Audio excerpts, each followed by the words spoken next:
You wake up to the sound of the sea. Not gentle waves, but a voice. The air is thick, not just with salt and fog, but with something heavier. Fear.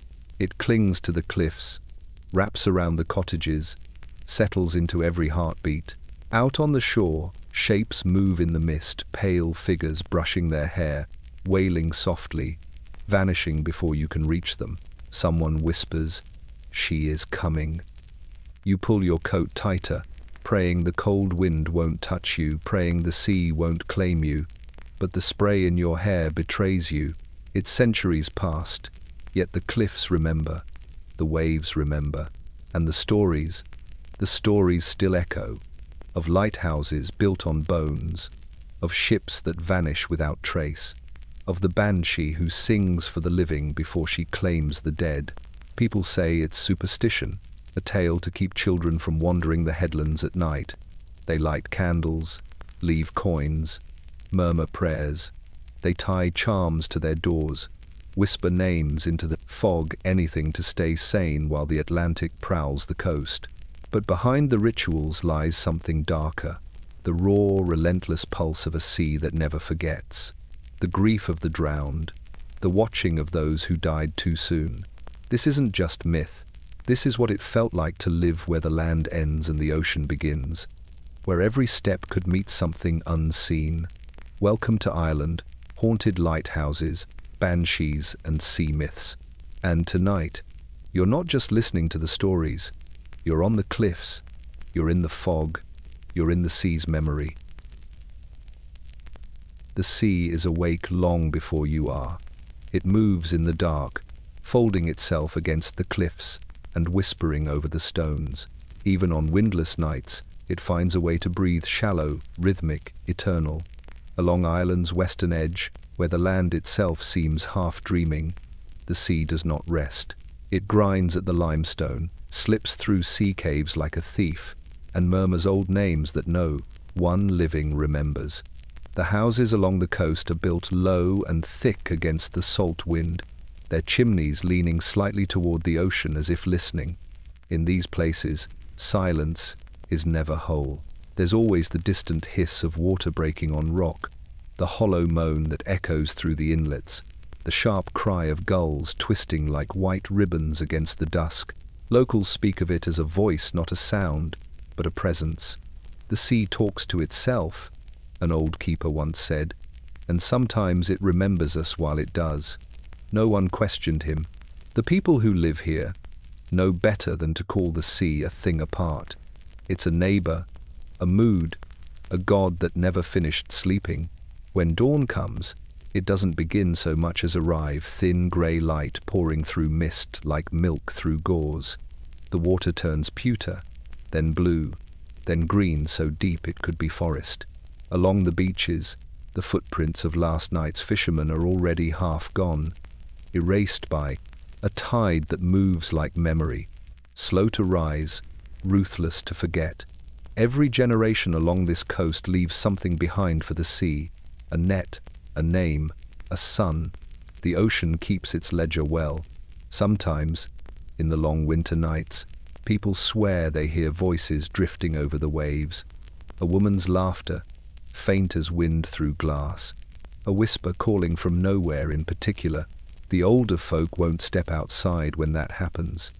They say it's not the dead exactly, but something older, the sea remembering what it's taken. They light candles in the windows facing the shore, not to guide ships, but to tell whatever walks the tide that the living still keep watch. Out on the horizon, a single flash pulses from a far-off lighthouse.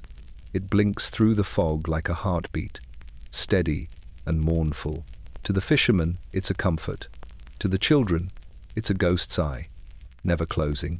Some nights, the light fades for a breath too long, and people cross themselves, instinctively. They say that when the light falters, the sea wakes deeper, restless, reaching for what it once claimed. Even now, as you stand at the edge of the headland, the air tastes of salt and iron. The rocks glisten like old bones beneath your boots. Below, the waves move with the patience of centuries, curling around the island like hands closing over a story not yet told. Somewhere beneath that surface lie wrecks and prayers, coins tossed for mercy, and bodies folded into silence. The sea knows them all. It never sleeps because it has too much to remember. And as the first gull breaks the horizon, calling into the pale light, you feel it watching not cruelly, not kindly, but eternally, the keeper of every secret the land has tried to bury. They say the first light on the Irish coast wasn't a tower at all, but a flame held by trembling hands. Long before charts and compasses, before the names hook or fastnet meant anything to sailors, there were men who stood on the cliffs through the night, feeding a small fire with driftwood and kelp. It was not duty that kept them there, but grief waiting for a brother, a father, a husband who had not come home. And so the first lighthouse was born from longing, its light flickering against the mist like a heartbeat refusing to fade. On storm nights, when the waves turned black and the wind screamed through the hollows, these watchers would wrap themselves in oilcloth and crouch beside their fires, shielding the flame with their bodies. The sea would throw salt against their faces until their skin cracked, and still they would not leave. Villagers claimed the fire kept not only ships, but spirits from breaking against the cliffs.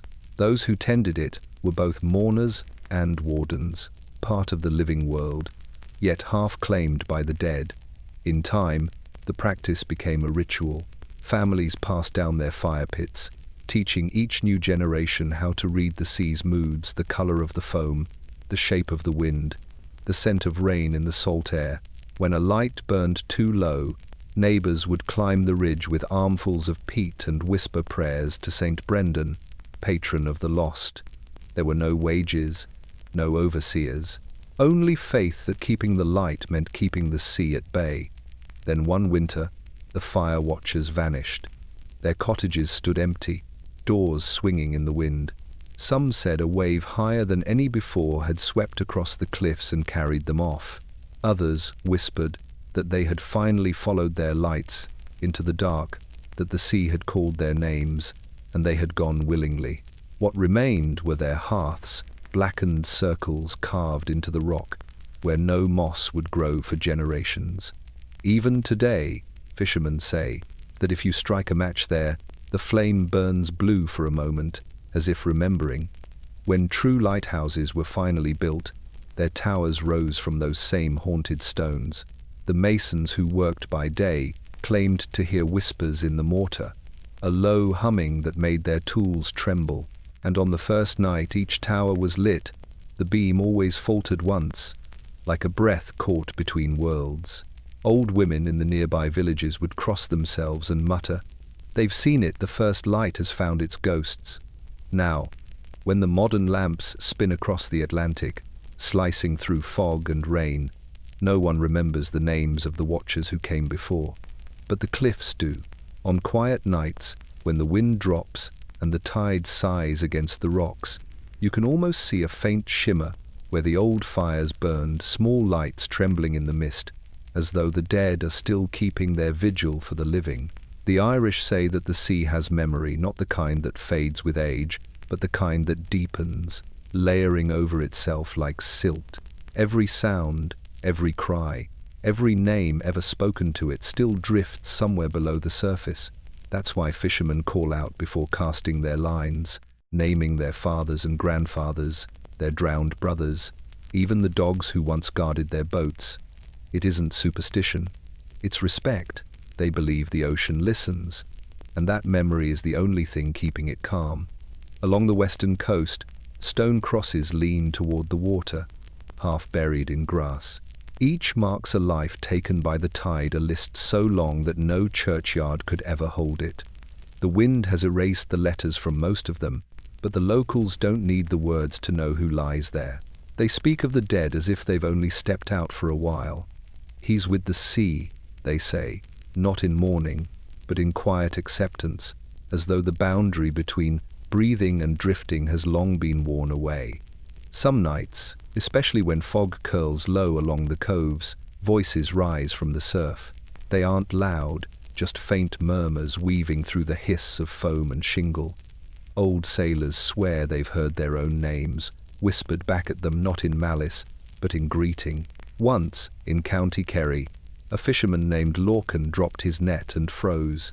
He said he'd heard his wife's voice calling from the waves. She had died 3 years before. The next morning, his boat washed ashore empty, its oars still tucked inside, as if he had simply stepped out for a moment. Children in the villages grow up learning not to answer when the tide calls their name. Their mothers tell them to keep their eyes down. When the water glows silver under the moon, that's when the sea walks among the living, gathering the voices it has lent. Some light candles on the windowsills at dusk, their small flames trembling against the pane. They say the light reminds the waves that not every soul is ready to be remembered yet. The old men who mend nets by the harbour tell of ships that vanished whole, without storm or warning. The sea wanted them back, they mutter, fingers working through the cords like rosary beads. There's no anger in their tone, only weary reverence, as if the sea's hunger is something ancient and fair. It never forgets a name, one man told me, looking out past the horizon. Not even yours, if you stay here long enough. When the wind dies and the water smooths to glass, it's said you can hear the roll call begin, a slow litany of names carried just beneath the waves. Each syllable soft, drawn out, spoken like prayer. No one dares to listen for too long. They say the moment you recognize one, the sea will recognize you in return. And once the ocean remembers your name, it never lets it go. The tower stands alone at the edge of the world, where the wind never stops and the gulls scream like broken pipes. At night it seems less a building than a spine of light driven into the dark, the only human pulse for miles in any direction. Those who have tended it say the sea watches them back. They feel it in the rhythm of the waves below, in the slow, patient beat of the lantern above. The keeper's job is simple: keep the flame alive. But simplicity, here, is a kind of cruelty. Inside, the air smells of oil, salt, and stone. Each stair is worn hollow by footsteps that belong to men long dead. Their initials are scratched into the walls, dates, prayers, warnings. In the day, sunlight floods the narrow windows and makes the dust look like ghosts caught mid-breath. But when the light dies, so does the illusion of safety. The sea climbs closer, the glass begins to sweat, and somewhere between the crash of the waves and the low moan of the wind, another sound begins, a soft knocking from the floor below. The keepers never talk much about the nights. They speak instead of routine, trimming the wick, checking the fuel, writing in the logbook. The entries always begin the same way: weather, rough, sea, restless. Then, every so often, something stranger slips in. Heard footsteps above, though I am alone. Lamp flickered without cause. Dreamt of a woman in the waves, her eyes open. The handwriting usually changes soon after that, replaced by a new name, a new set of steady letters determined to keep order where the world offers none. Out here, time folds. The storms come in without warning, slamming against the tower like fists. The keepers learn to read them, to hear the tone of each gust, how it changes just before the glass shatters or the lantern gutter dies. One old man claimed the sea spoke to him through the wind, warning him when to light early, when to pray. He stayed 30 years in the same tower and never once fell ill, though he was buried facing the ocean when his watch was done. Some say he still answers the storms. Visitors rarely come now. The automation has taken over. The lights run themselves, pulsing on a schedule set by computers miles away. Yet those who pass by at night, fishermen, travelers on the ferries, swear they see movement behind the glass. A figure pacing slowly, as if keeping watch, as if unwilling to surrender a duty the machines will never understand. And sometimes, when the wind shifts just right, the tower's beam flickers once, a single heartbeat of darkness before the light steadies again. Locals say that's the keeper, turning to look out one last time, counting the boats on the horizon, listening for the names the sea is whispering below. The tower may be empty, but the watch, they say, never truly ends. They say there's a bell that rings beneath the waves off Donegal, a sound so deep and mournful that even the gulls fall silent when it tolls. No one can say exactly where it lies. Some point to the shadowed waters beyond Arranmore, others to a reef where the seaweed grows in thick, black ropes. But every few years, on nights when the sea is too calm and the sky too still, the sound rises through the water, one slow peal, then another, as though someone far below is calling the faithful to a church long since drowned. The stories say the bell once belonged to a chapel built near the cliffs, a place where sailors' wives came to light candles for their husbands. The land there was fragile, crumbling inch by inch into the Atlantic. During a storm in the 17th century, the sea finally claimed it. The tower toppled first, its bell clanging wildly as it fell, echoing through the rain until the sound vanished beneath the waves. When morning came, nothing remained, not even the foundation stones, only the smell of wet limestone and the faint taste of ash in the air. But the bell, the people say, never stopped ringing. Fishermen claim to hear it before tempests, a warning that the sea is about to change its mind. They stop their nets mid-cast, lower their voices, and steer for home, no matter how fine the weather looks. "It's not the storm that kills you," one old skipper muttered. "It's the bell that forgets to warn. For when the sea keeps its silence, it means it's already chosen who it will take." There was a time when a priest from the mainland tried to bless the waters, hoping to quiet whatever haunted them. He stood on the deck of a small boat, holy water glinting in the sunlight, his voice trembling through the litany. The men rowing swore that, halfway through the prayer, the bell sounded once soft and low, like laughter from below. A moment later, their boat rocked violently. They made it back to shore, pale and soaked, but the priest never returned. His Bible was found days later, washed up among the seaweed, its pages fused together with salt. At night, when the tide turns and the currents pull strong against the cliffs, the villagers say you can still hear it faint but clear, the bell tolling beneath the water. Some say it rings for the drowned, others that it marks the passing of souls. But there are those who believe something else entirely, that the bell does not mourn the dead at all, but calls to them, summoning them home to a church now buried in silt and coral, where light moves like prayer, smoke and time stand still. And when it rings, the sea stills for a breath, as though listening to its own heart. The air tastes of iron, the waves hesitate, and in that single suspended moment, all of Ireland's coast seems to remember that the dead here are never far below, and that the sea never stops keeping its promise to them. They see her when the tide turns, a pale shape rising from the surf, her hair dark as kelp, her skin gleaming like wet porcelain under the moon. She combs it slowly, each stroke echoing against the cliffs in a rhythm older than prayer. The locals call her the woman in the foam. Others, more cautious, don't name her at all. To speak her title aloud is to invite her gaze, and those who meet her eyes are said to dream of the sea until it takes them.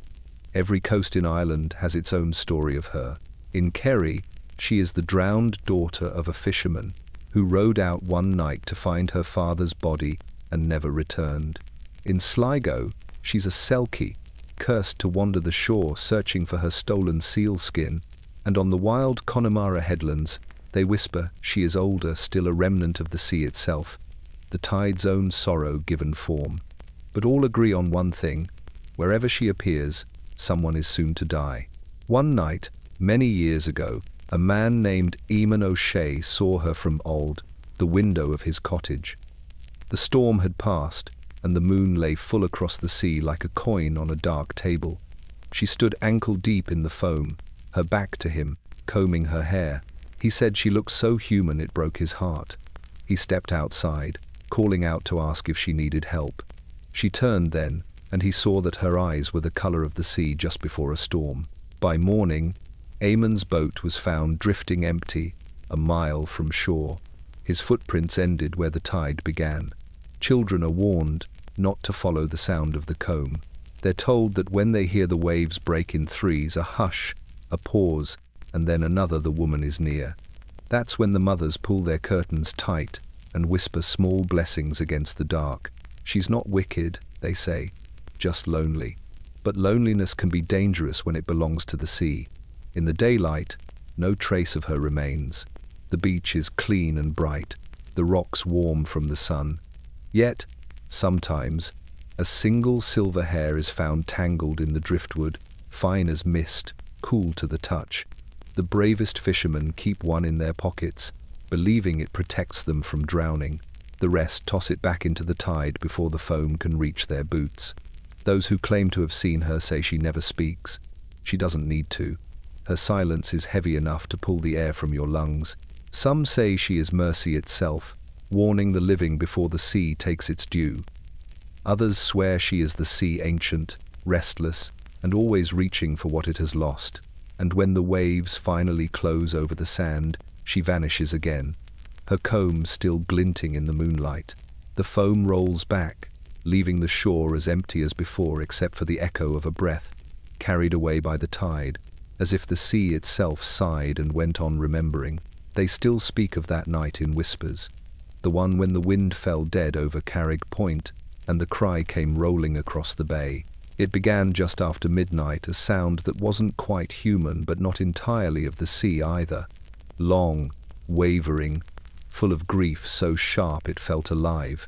It carried through the cottages, through the keyholes and rafters, rattling windows like fingernails on glass, and every person who heard it knew what it meant.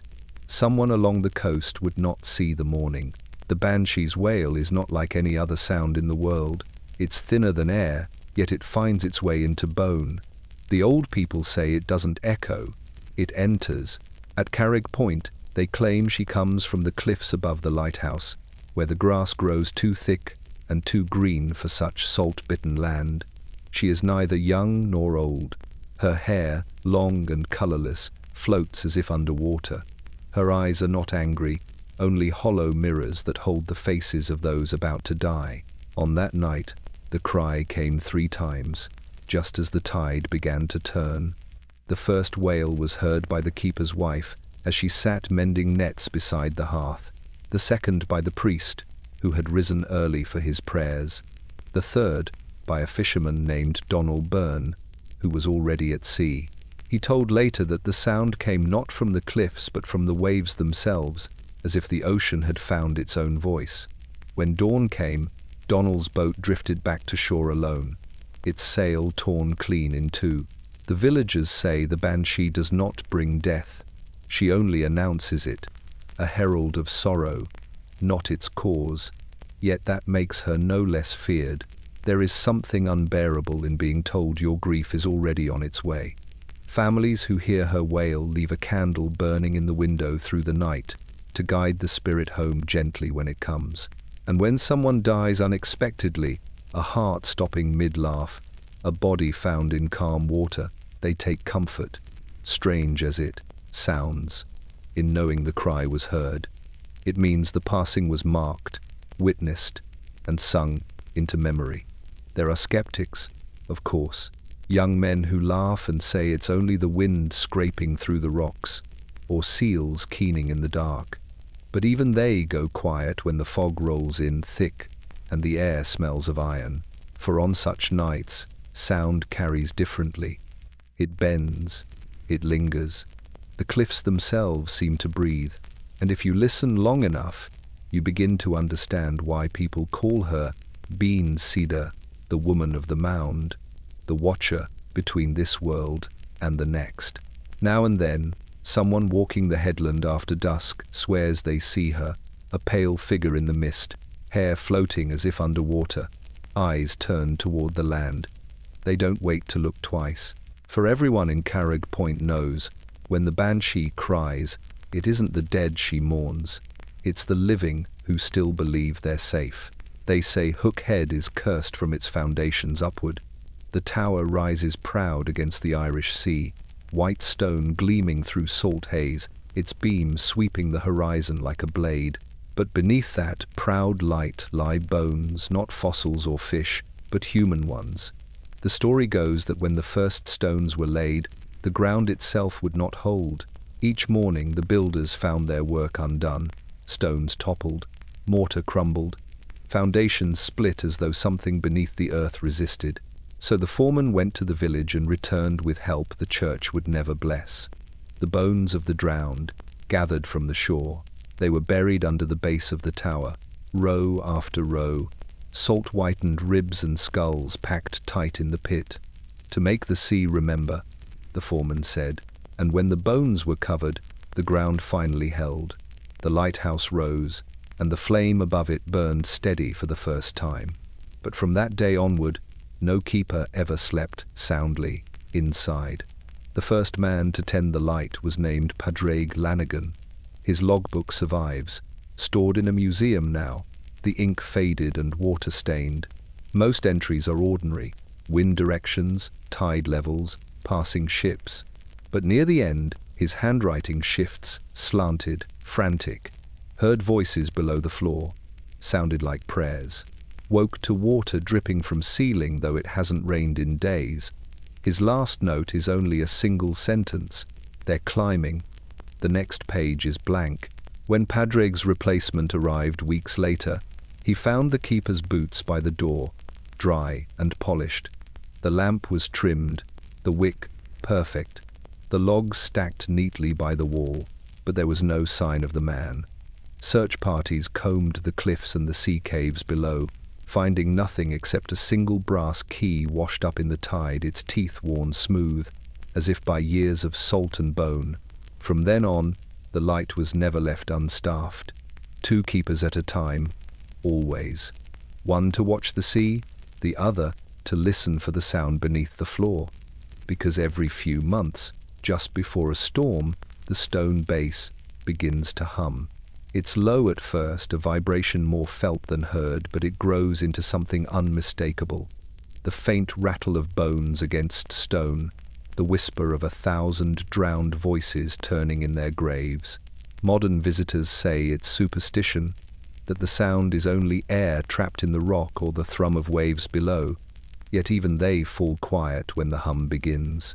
The air thickens, heavy with salt, and something older, a memory trying to surface. The light flickers, the gulls vanish, and for a heartbeat, the tower seems to breathe.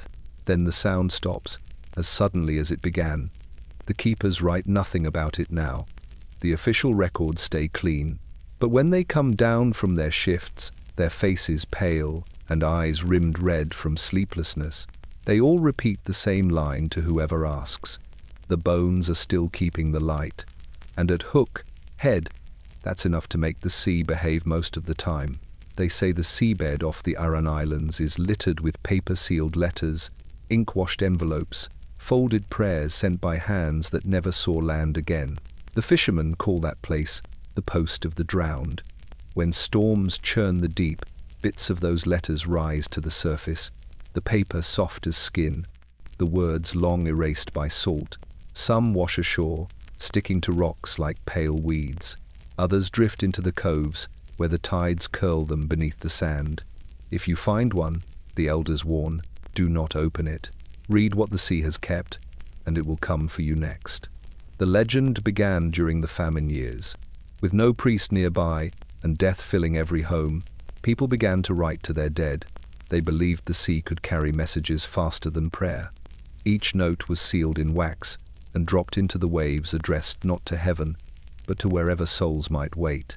To my mother, who starved before harvest. To my son, who sleeps beneath the salt.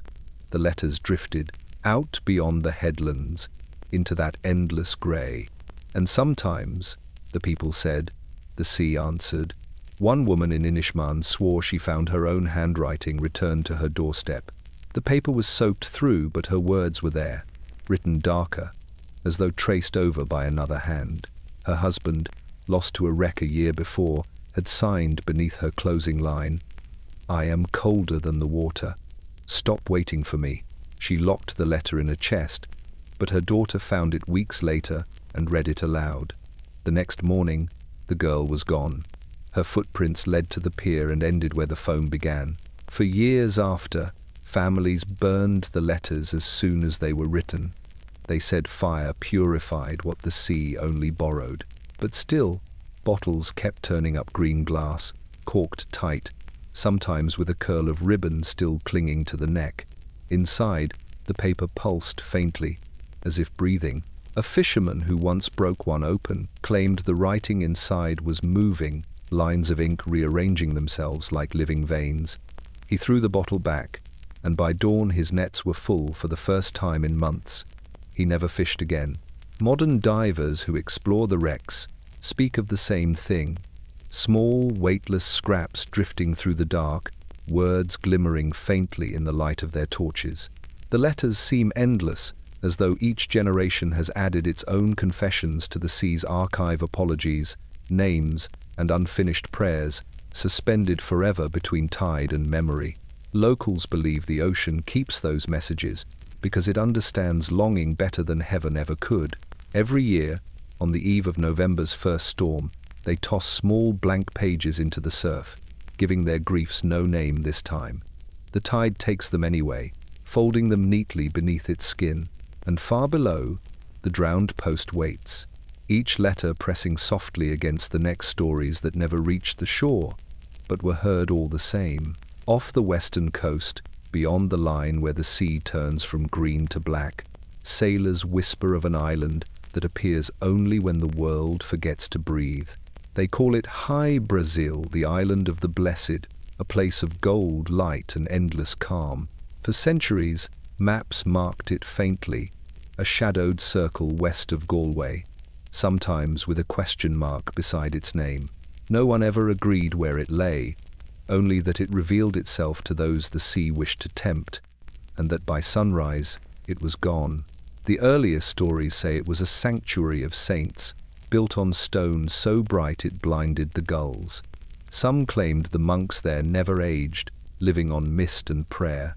Others said it wasn't holy at all, but a trick, the sea dressing itself in sunlight to lure the faithful into its mouth. In the year 1674, a captain named O'Flaherty swore before Dublin magistrates that he had seen it clear as day, a shining coast rising from the fog, the air around it golden, the waves soft as glass. He and his crew rowed toward it until their oars began to scrape sand, and then nothing. The island vanished between strokes, and they found themselves alone on open water. Even now, fishermen tell of a glow that hovers over the horizon on nights when the sea lies too still. They say it looks like dawn breaking early, but the light moves swaying, pulsing, breathing. Some men steer toward it, chasing what they call the promise of High Brazil, a place where nets come up heavy and no one ever drowns. Others turn away, crossing themselves, for they know what the old songs warn, that the island is not meant to be reached, only remembered.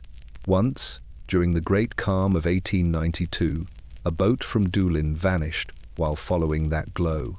The sea was flat, the sky cloudless. Witnesses said they saw the crew rowing into a haze that shimmered like heat on sand. The next morning, their boat drifted back empty. On its hull, streaks of fine golden dust shimmered in the sunlight, too heavy for pollen, too soft for sand. It dissolved at a touch, leaving only the scent of rain. The priests say High Brazil is purgatory, the waiting room for souls whose bodies the sea could not find. The poets say it is Ireland's memory of herself, the part that still dreams when the rest of the world has woken. But the sailors, the ones who've spent their lives chasing shadows and wind, they say it's simply the ocean's trick, a mirage built from grief and salt. And yet, every few decades, someone swears they've seen it again. A golden island rising from the fog, its cliffs gleaming as though lit from within. They blink, and it fades. The tide shifts, the compass spins, and dawn bleeds across the horizon, washing the last glimmer of High Brazil back into the sea, where it will sleep until the next dreamer sails too far west. The old lighthouse at Loop Head still watches the Shannon's mouth, but they say a second light glows there after dark, small, steady, and human. It moves slowly through the keeper's house each night, pausing by the window, rising up the narrow stair, and stopping beside the great lantern above. That light, they say, belongs to the keeper's widow. She's been climbing those stairs for more than 100 years, setting the table for two before every storm. Her name was Aileen Byrne. Her husband, Seamus, had kept the light through 4 decades of tempests, famine, and war. Together they raised their children in the echoing house beside the sea, their lullabies drowned by foghorns. But in the winter of 1893, Seamus was caught outside in a gale that came with no warning. The men found his coat tangled in the rocks at dawn, his cap pressed flat against the stones, and nothing else. Aileen refused to leave the tower. "He'll be back," she said, "and I'll have the lamp ready." For years she stayed, cooking for 2, mending his uniform, dusting his boots by the door. When the new keeper arrived, he found her living quietly in the small room below the light, sleeping by day and climbing the stairs each dusk to polish the lens. She never let the flame die. The men who worked with her said the beam burned clearer under her hand, as if the sea itself respected her devotion. When she finally passed, one stormy November night, the tower went dark for the first time in living memory, but only for a breath. Then the lantern flared to life again, though no one was there to light it. Even now, the locals say her presence lingers. Engineers who come to service the beacon report finding the table, set with 2 bowls and a loaf of bread still warm, though the kitchen stove is cold. Visitors claim to hear soft humming on the stairs, an old hymn the fishermen once sang for safe return. And when the weather turns, the lantern sometimes blazes brighter, casting 2 shadows instead of 1.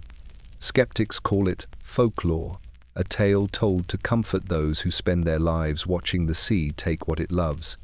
But the villagers know better. Every year on the anniversary of the storm, they walk to the headland and leave flowers at the tower's door, not for Seamus, whose grave was never found, but for Aileen, who never stopped keeping watch. Some nights, when fog smothers the cliffs and the wind moves like breath through the cracks, a faint light glimmers along the shoreline, a handheld lamp, swaying gently as it climbs toward the tower. The locals close their curtains then, whispering blessings under their breath, for they know that wherever the dead may rest, love never leaves its post. And on that lonely edge of Ireland, where land surrenders to water, a widow's vigil still burns against the dark. It came without warning one winter evening, a wall of fog so thick it swallowed the whole village before the bells of the church had finished ringing for vespers. The fishermen along the pier heard it first, a hiss that wasn't quite wind, rising from the sea and rolling inland until every sound, the gulls, the waves, even the heartbeat of the tide vanished beneath its weight. By nightfall, the lamps were useless. The fog turned the light back on itself, folding it inward until the world became nothing but shadow and breath. People remember that night differently.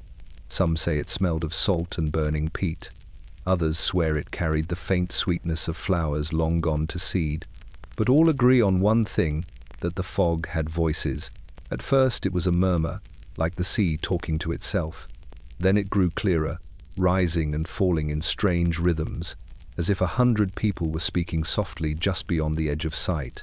The widow Brennan heard her husband's voice among them. He'd been lost the previous spring, taken by a sudden storm between the islands.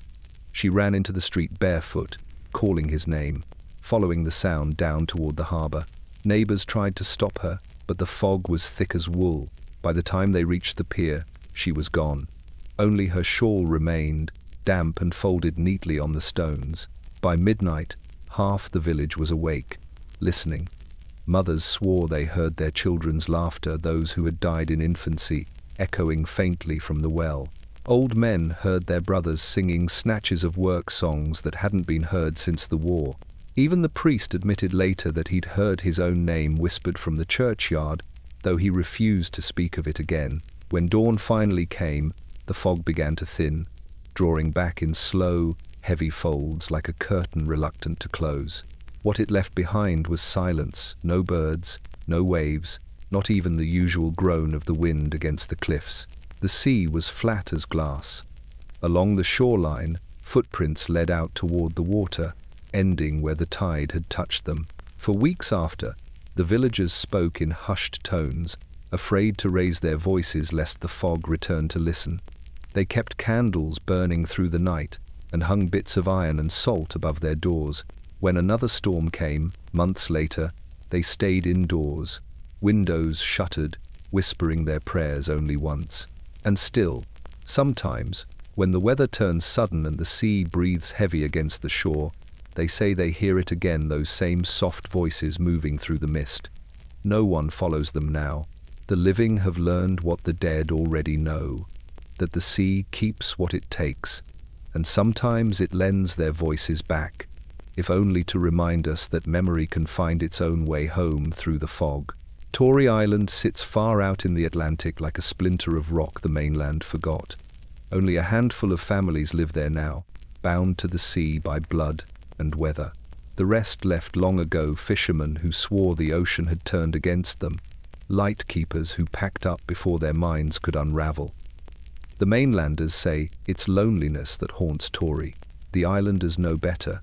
They say the curse began with the light itself. The first tower rose in 1832, built to guard the dangerous reefs that cut like knives around the island. It was a proud thing, white stone, brass railings, a lens polished like a mirror. But the men who built it worked in fear.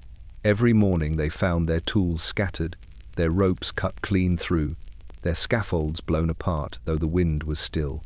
Once, the foreman swore he saw a figure in the lantern room, though the stair was empty. A woman, barefoot and drenched, her hair plastered across her face. She watched him for a heartbeat, then turned and vanished into the glass.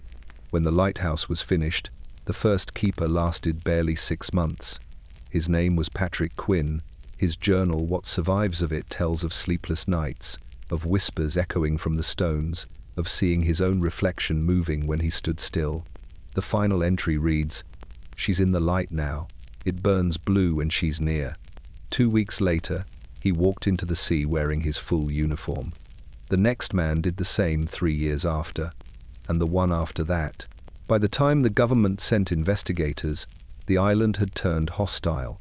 Locals refused to guide them. One fisherman told them the truth that no report would ever write.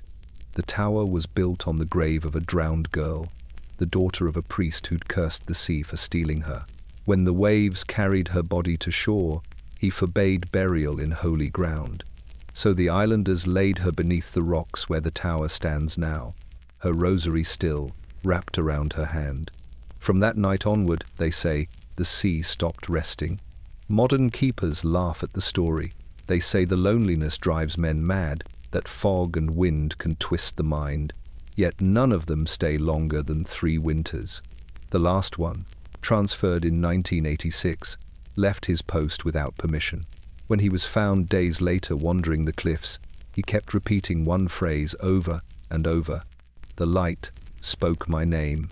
On certain nights, when the air is heavy and the sea glows faintly under the moon, the lighthouse still burns with a strange hue, not white, not gold, but a deep, mournful blue.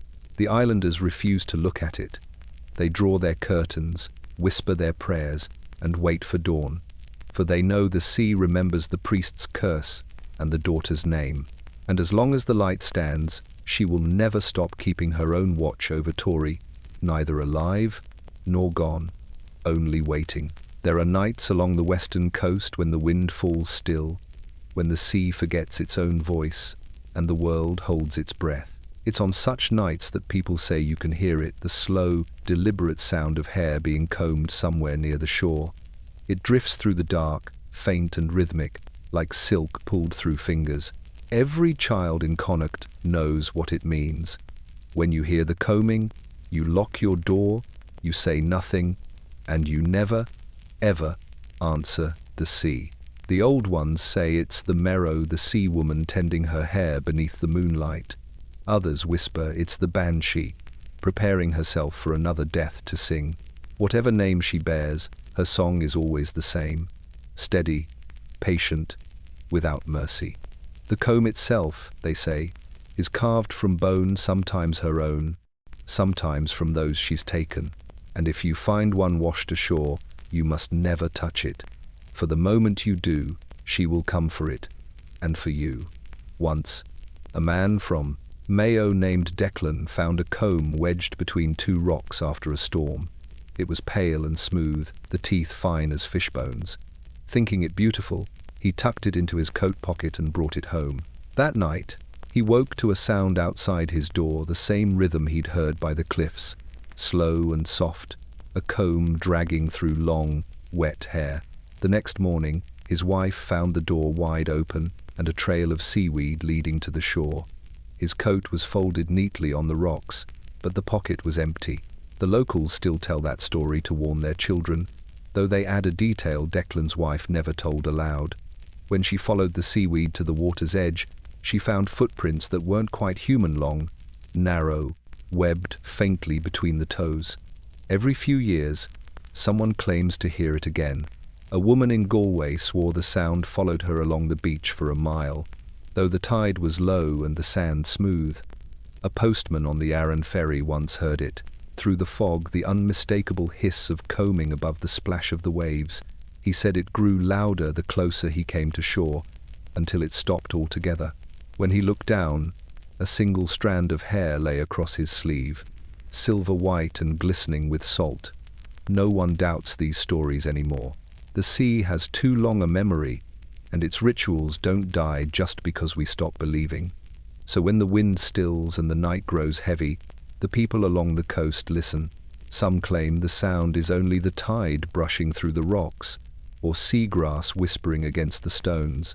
But the old fishermen shake their heads. No, they say, that's her, waiting for the next fool to steal what's hers. And if you listen closely enough, you can almost hear her, each patient stroke marking the distance between the living and the drowned.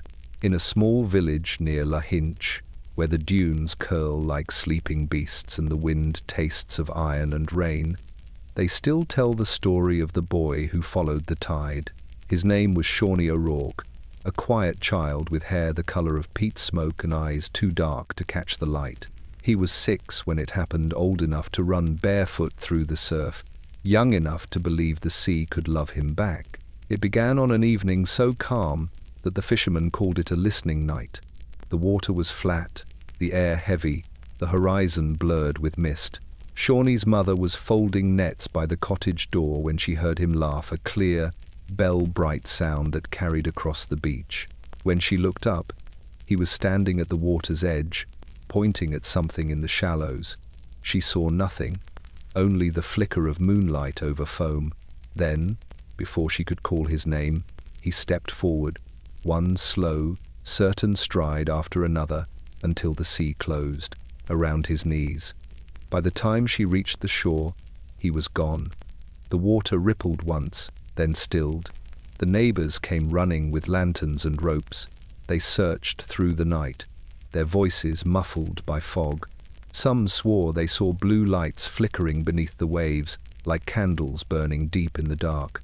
Others said they heard singing soft, wordless, the kind of tune a mother hums to a sleeping child. But no one found him. When dawn came, the tide had drawn back, leaving behind only his small footprints, ending where the sea had breathed last. For weeks, his mother kept watch from the dunes, calling into the wind.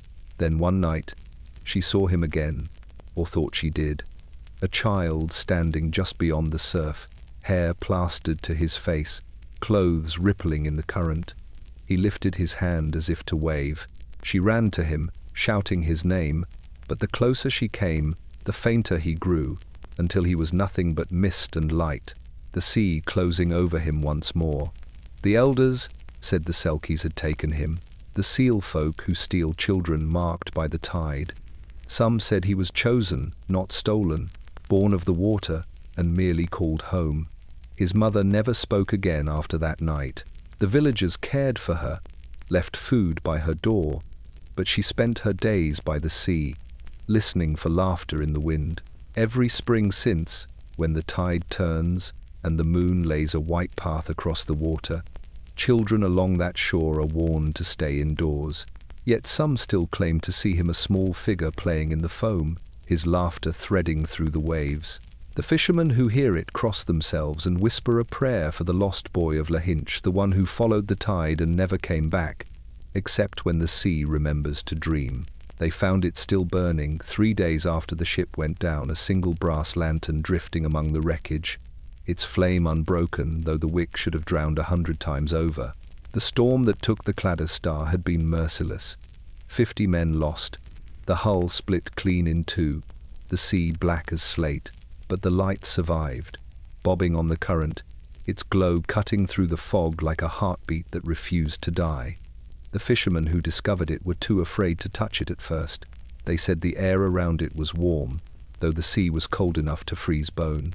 The glass, uncracked, was rimmed with soot, and inside the flame swayed steady, not gold, but faintly blue. They tied it to the stern and towed it ashore, the light never flickering once, not even when waves slapped the boat sideways. When they brought it to the village, the widows gathered silently in the square. Every one of them swore the flame pulsed in rhythm with her own heart. The priest called it a miracle and placed it on the chapel altar. But it would not rest there. Each dawn, it was found moved, sometimes at the door, sometimes near the font, once even out on the cliffs. No one saw it move. It simply appeared where the wind met the sea, always facing west. Old Meyer O'Donnell, whose son had gone down with the Claddagh Star, said the lantern was not a blessing but a promise. "The dead are keeping the light," she whispered. "They'll not let it go out until they're home." And when she died the following week, the flame brightened for the first time in months, as if it had been waiting for her to arrive. Years passed, and still it burned. The brass dulled, the glass fogged with salt, but the light endured. Storms came and went, wars rose and ended. Generations changed hands, yet the lantern glowed, quiet and stubborn as memory. Scientists came from Dublin once, eager to study the phenomenon. But when they lifted it from its stand, the flame flared, so fiercely that one man's coat caught fire. They left the same day, and the villagers barred the chapel doors behind them. Today, the lantern rests in a niche carved into the cliffside, halfway between land and sea. Pilgrims leave shells and flowers there, sometimes a bit of bread or a scrap of net. On clear nights, the blue light can still be seen from miles away, steady as ever, a solitary spark against the dark. The younger folk call it legend, the old ones call it love that refused to drown. And when the weather turns and thunder rolls over the bay, the villagers look toward that flickering glow, whispering the same words their grandparents did a century ago. "Keep the light, keep the souls. For as long as the lantern burns," they say, "the dead of the Claddagh Star will never lose their way home."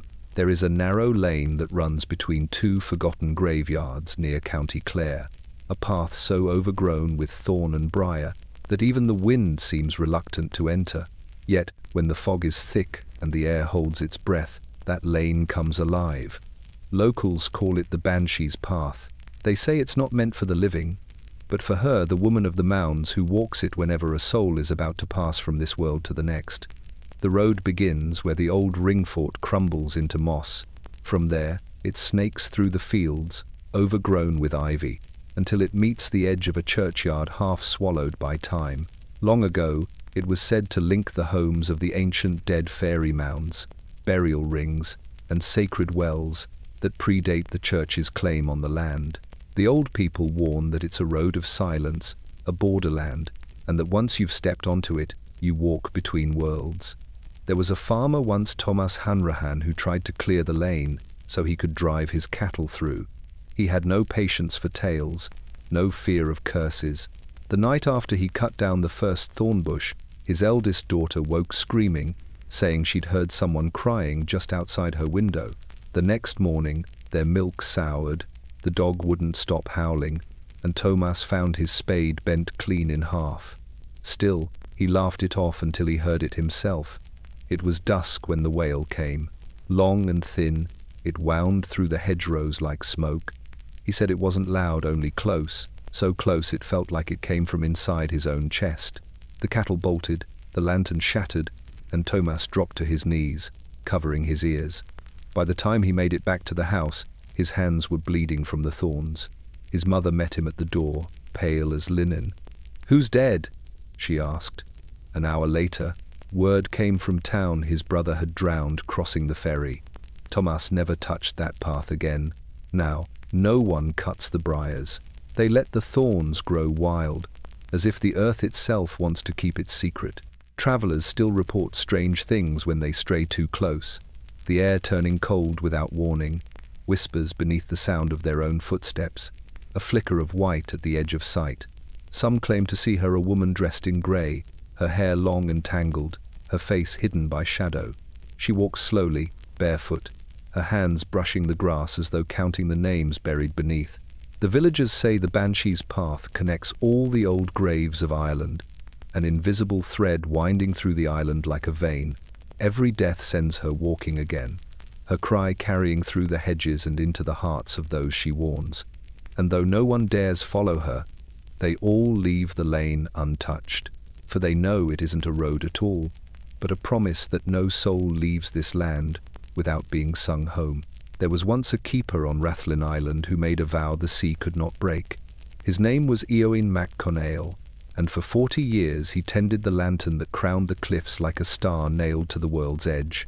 He was a quiet man, the sort who measured his life by tides instead of calendars. He outlived his wife, his sons, and nearly every storm the North Atlantic could conjure.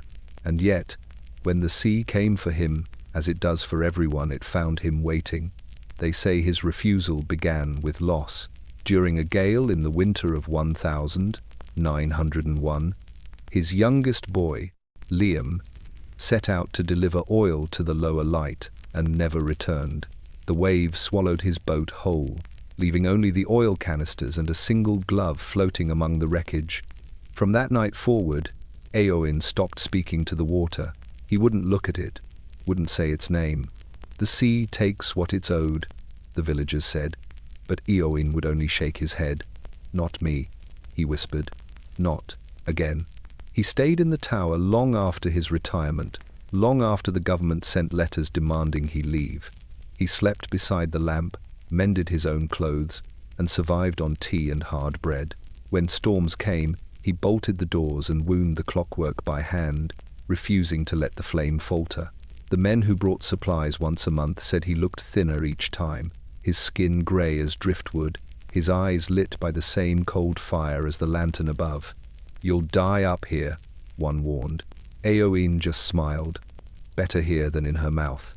One March morning, after a night of strange stillness, the supply boat found the lighthouse dark for the first time in living memory. The door was locked from the inside. When they broke it open, they found the lamp burning low, the logbook open to a single line. She knocked again tonight. The teapot still steamed, and a chair lay tipped near the window, its cushion damp with salt. But there was no sign of Eowyn.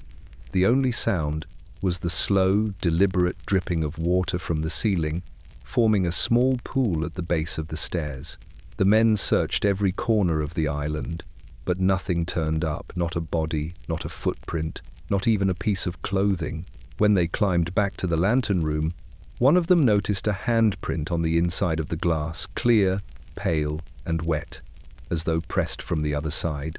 To this day, the light on Rathlin burns steady through every storm. Locals claim Eowyn never left, that his spirit guards the lamp still, too stubborn to surrender to the sea he defied. On calm nights, if you stand below the cliffs, you can see a shadow moving within the tower, thin, deliberate, pacing in time with the surf. They say it's not haunting you, he's listening, making sure the sea keeps its distance.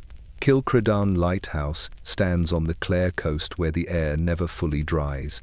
Even in summer, the walls weep. Salt seeps from the stone like sweat, glistening in the lantern's glow and leaving pale veins that spread wider each year. Locals call it the tower that cries for the sea.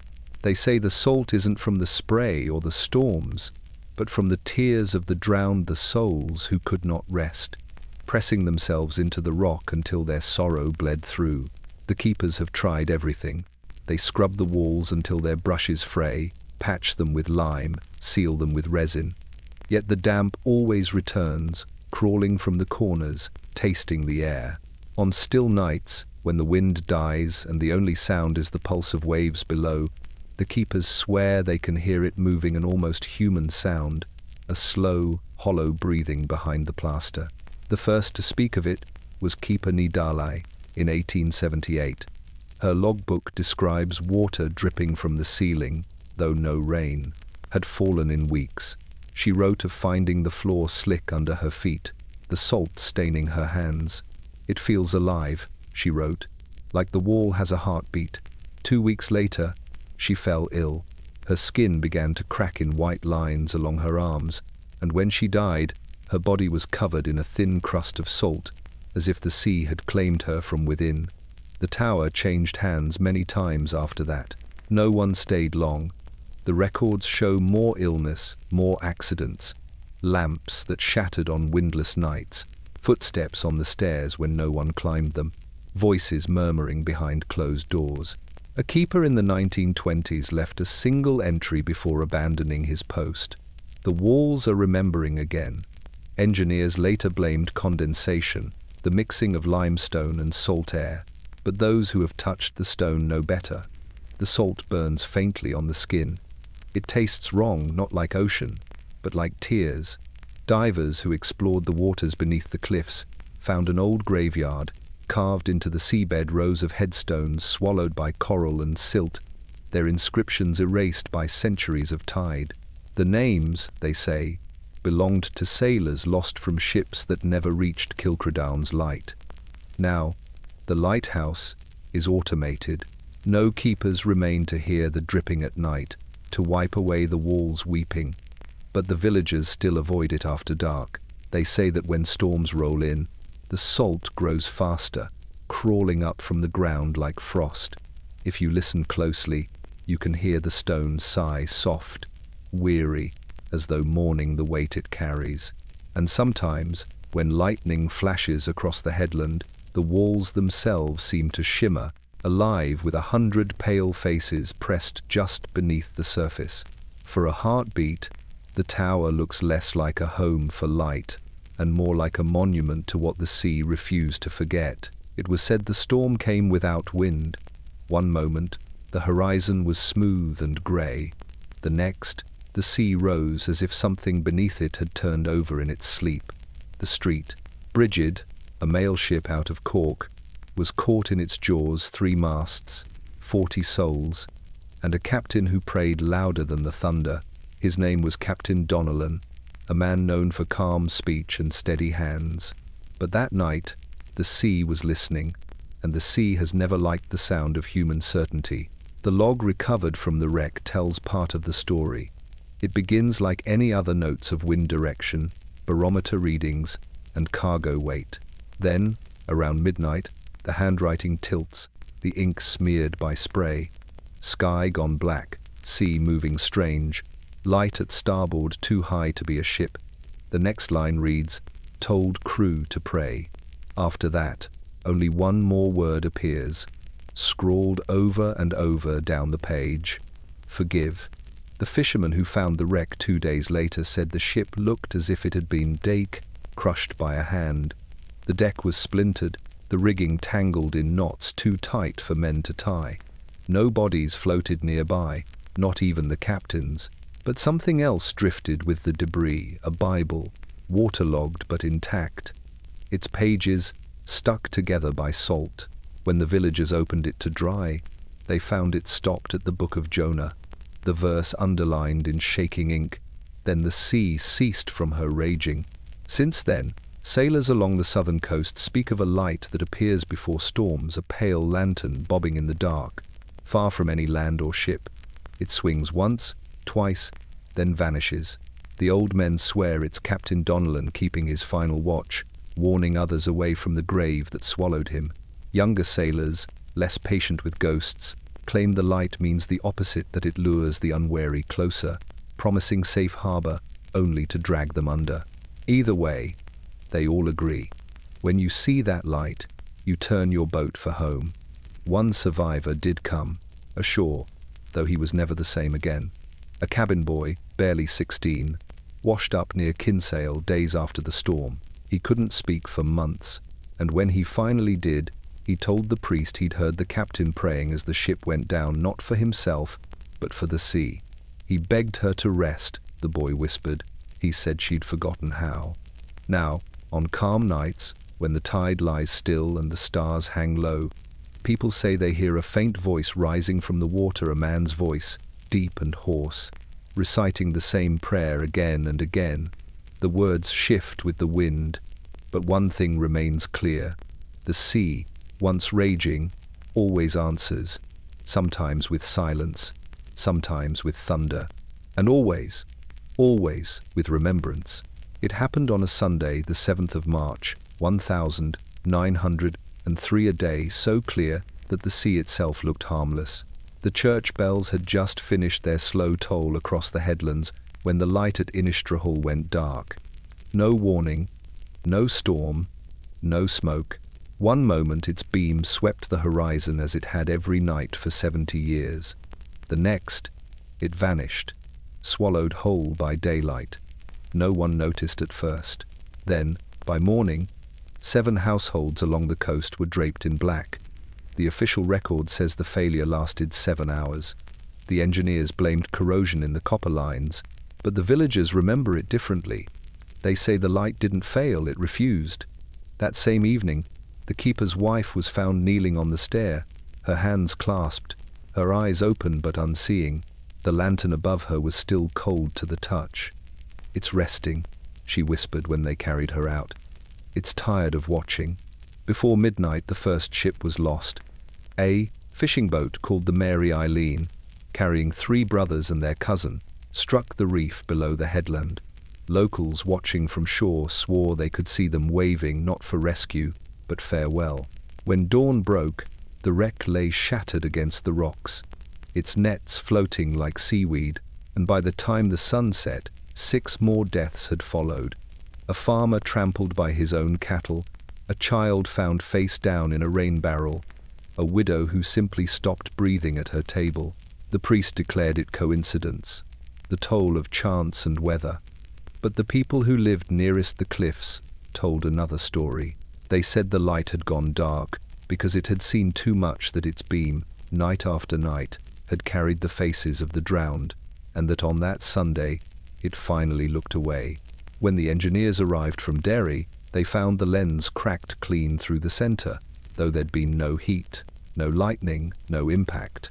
The fracture gleamed in the shape of a Stan's teardrop. Salt corrosion, they wrote in their report. Human error in maintenance. Yet one man among them refused to sign. He'd worked the lighthouses his whole life, and when asked what he believed, he said quietly, "No light breaks from within unless it's grieving." The new lens was installed by spring, and the beam once again swept the dark. But those who keep watch along the shore say it never shines quite the same. It's weaker now, more hesitant, as though afraid of what it might reveal. Some nights, when the fog rolls in thick, the beam seems to flicker not from wind, but from something unseen passing in front of it, a shape too vast and slow to name. And every year, on the 7th of March, the families light candles in their windows instead, small flames trembling against the glass. They say they do it for the dead, but the truth is simpler.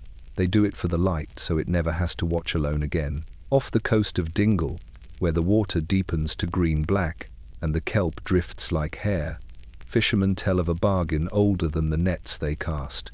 The Merrow, the sea women once walked that shore, half in our world and half beneath it. They came when the air hung heavy and the gulls went silent, their voices soft as foam and their eyes too bright to look at for long.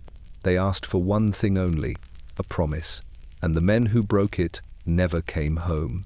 The story begins with a man named Declan Rua, a fisherman known for his luck. He never lost a boat, never came back with empty nets, and his wife swore the sea itself moved aside for him. One autumn evening, a storm rolled in, sudden and fierce. Declan's crew swore they saw him fall overboard, dragged by a wave taller than the mast. They searched the rest of the night but found only his cap. 3 days later, he walked out of the surf at dawn, barefoot, smiling, his clothes dry as bone. He said little of what had happened, only that the sea had spared him and that he owed it something in return. From then on, he fished alone. No one saw him cast a line or haul a net, yet his larder was always full. And sometimes, when the fog lay heavy, neighbors heard a woman's laughter rising from the beach, soft, strange, half song, half sigh. Years passed. His wife grew frail, his house quiet. One winter night, she woke to find him gone. The door stood open to the wind, and on the hearth lay a single scale, green as glass. The tide was high that morning, and at the edge of the water stood two sets of footprints, one human, one not. The old women said he'd struck a bargain with a merrow, a creature who could love a man but never truly keep him. For every year she let him live, he owed her a secret, a sorrow, or a soul.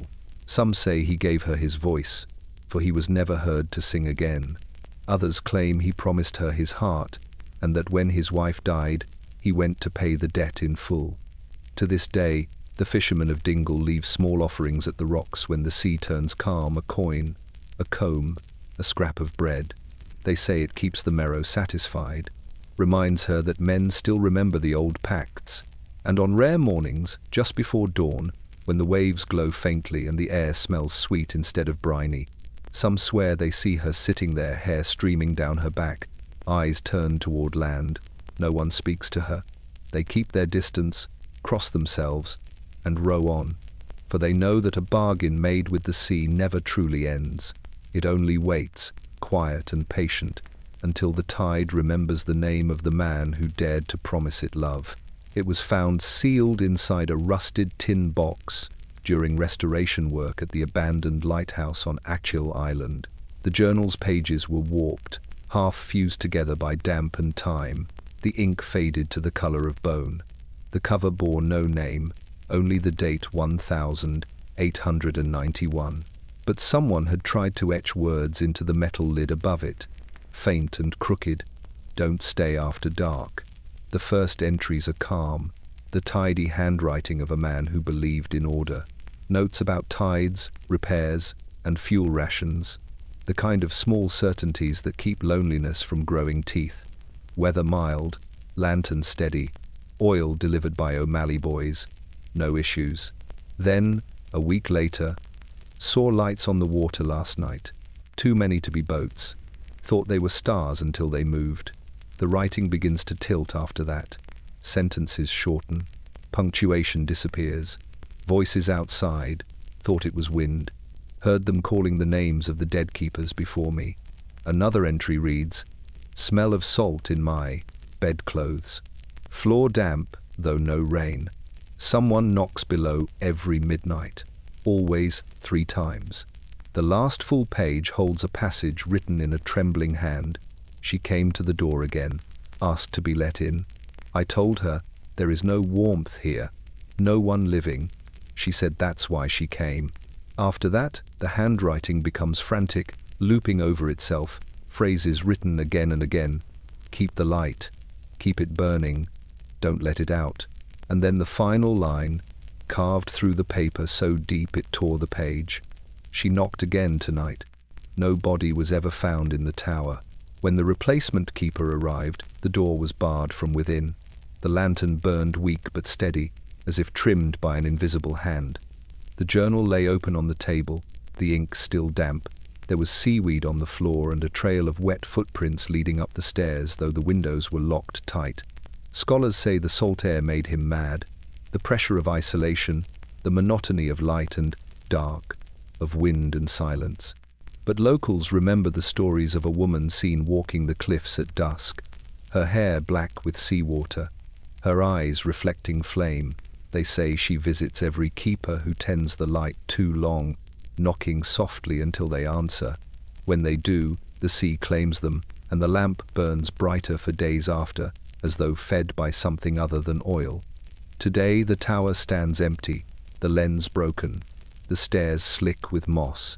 But every few years, hikers climbing the headland hear it. 3 knocks, echoing faintly from inside, followed by a flicker of light that flares, fades, and then steadies again, just enough to remind the living that the watch was never ended, only continued. Somewhere, in the dark, the keeper still writes. They first heard it in the spring of 1937, when the waters off Skellig Michael were clear enough to see the kelp forests swaying far below. The fishermen anchored their boats and leaned over the gunwales, certain that what they heard was only the wind turning strange in the cliffs. But the melody carried on faint at first, then rising in harmony, voices layered and hollow, singing without words. The old men crossed themselves. The younger ones laughed nervously, saying it must be currents rubbing against the rocks, or seals echoing under the waves. Yet when they dropped their nets, the sound deepened, vibrating through the hull as though the sea itself were singing. One man, Thomas Flaherty, leaned too far to listen closer. His mates pulled him back, just in time, his eyes wide, pupils huge, face pale. They were looking up, he whispered. All of them, and they were still moving. After that day, the fishermen avoided those waters when the sea grew calm. They said the silence there was too heavy, the air too still, and that if you listened too long, the song would start again. Divers who later explored the area confirmed something uncanny. The seabed near the Skelligs was littered with wrecked ships from centuries past, their timbers fused with coral, their bells rusted in mid-swing. One diver claimed that when he swam between them, he felt a vibration through the water, steady as breath, and that the bubbles leaving his mouth formed ripples shaped like sound. Locals began to call it the drowned choir. Some believed it was a miracle, the voices of those lost at sea, trapped between worlds and still singing for mercy. Others said it was punishment, that the ocean forced them to relive their last moments, the air torn from their throats becoming music. Priests were sent to bless the water, but their candles went out before the prayers could end. And when they tried to lower across from the cliffs, the rope snapped clean through, as though cut by unseen hands. By the 1950s, the story had faded into myth, yet those who live along the coast still speak of strange sounds carried inland during the changing tides, low, mournful chords that echo through the harbors long after midnight. The fishermen's grandchildren swear they've heard it on the radios aboard their trawlers, static that twists into a melody for a few seconds before vanishing again.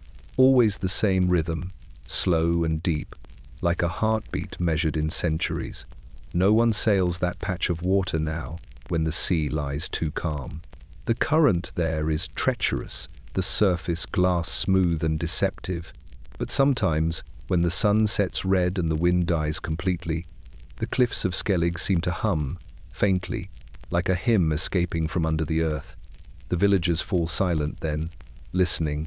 They say the drowned are not gone, only rehearsing, waiting for the tide that will finally bring their song to shore.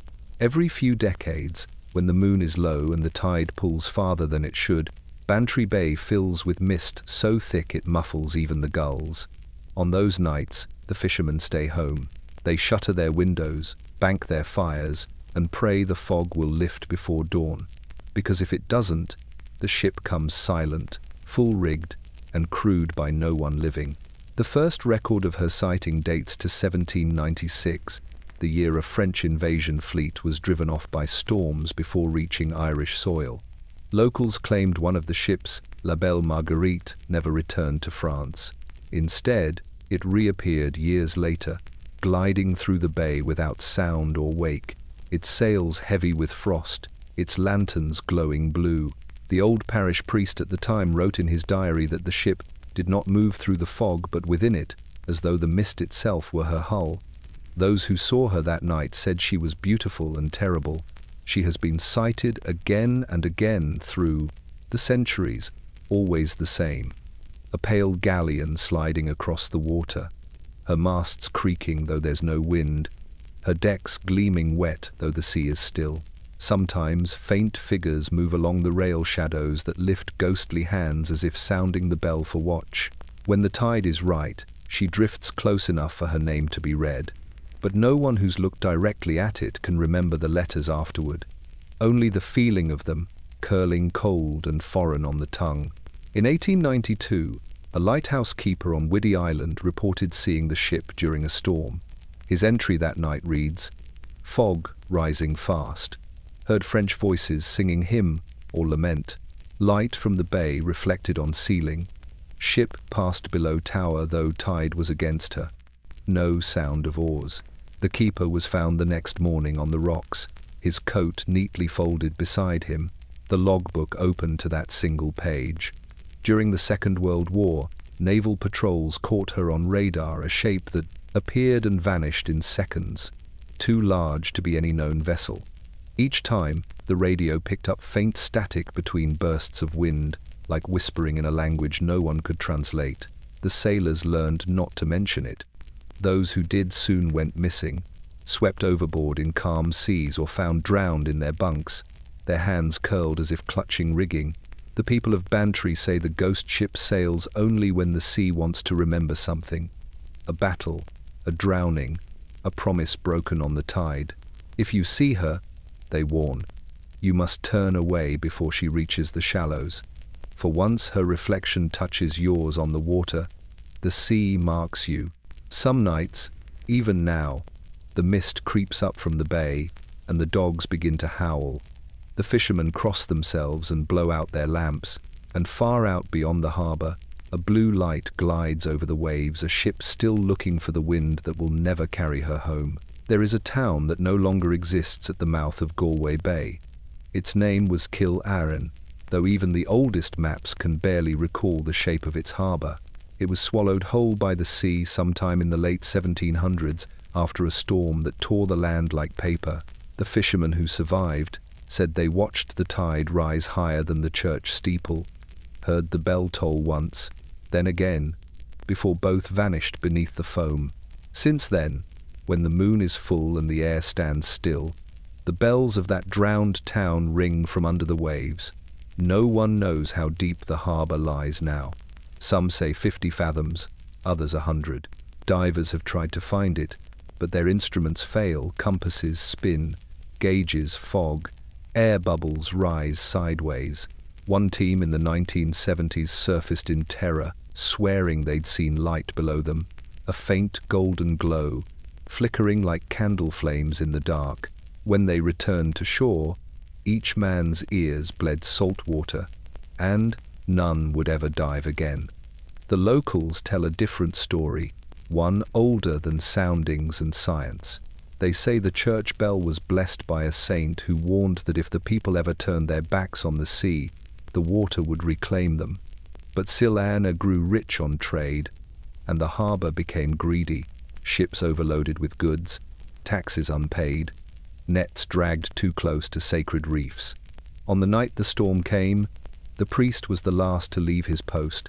He climbed the tower to ring the warning, but lightning struck the spire, and the sea rushed in to answer. By morning, the town was gone.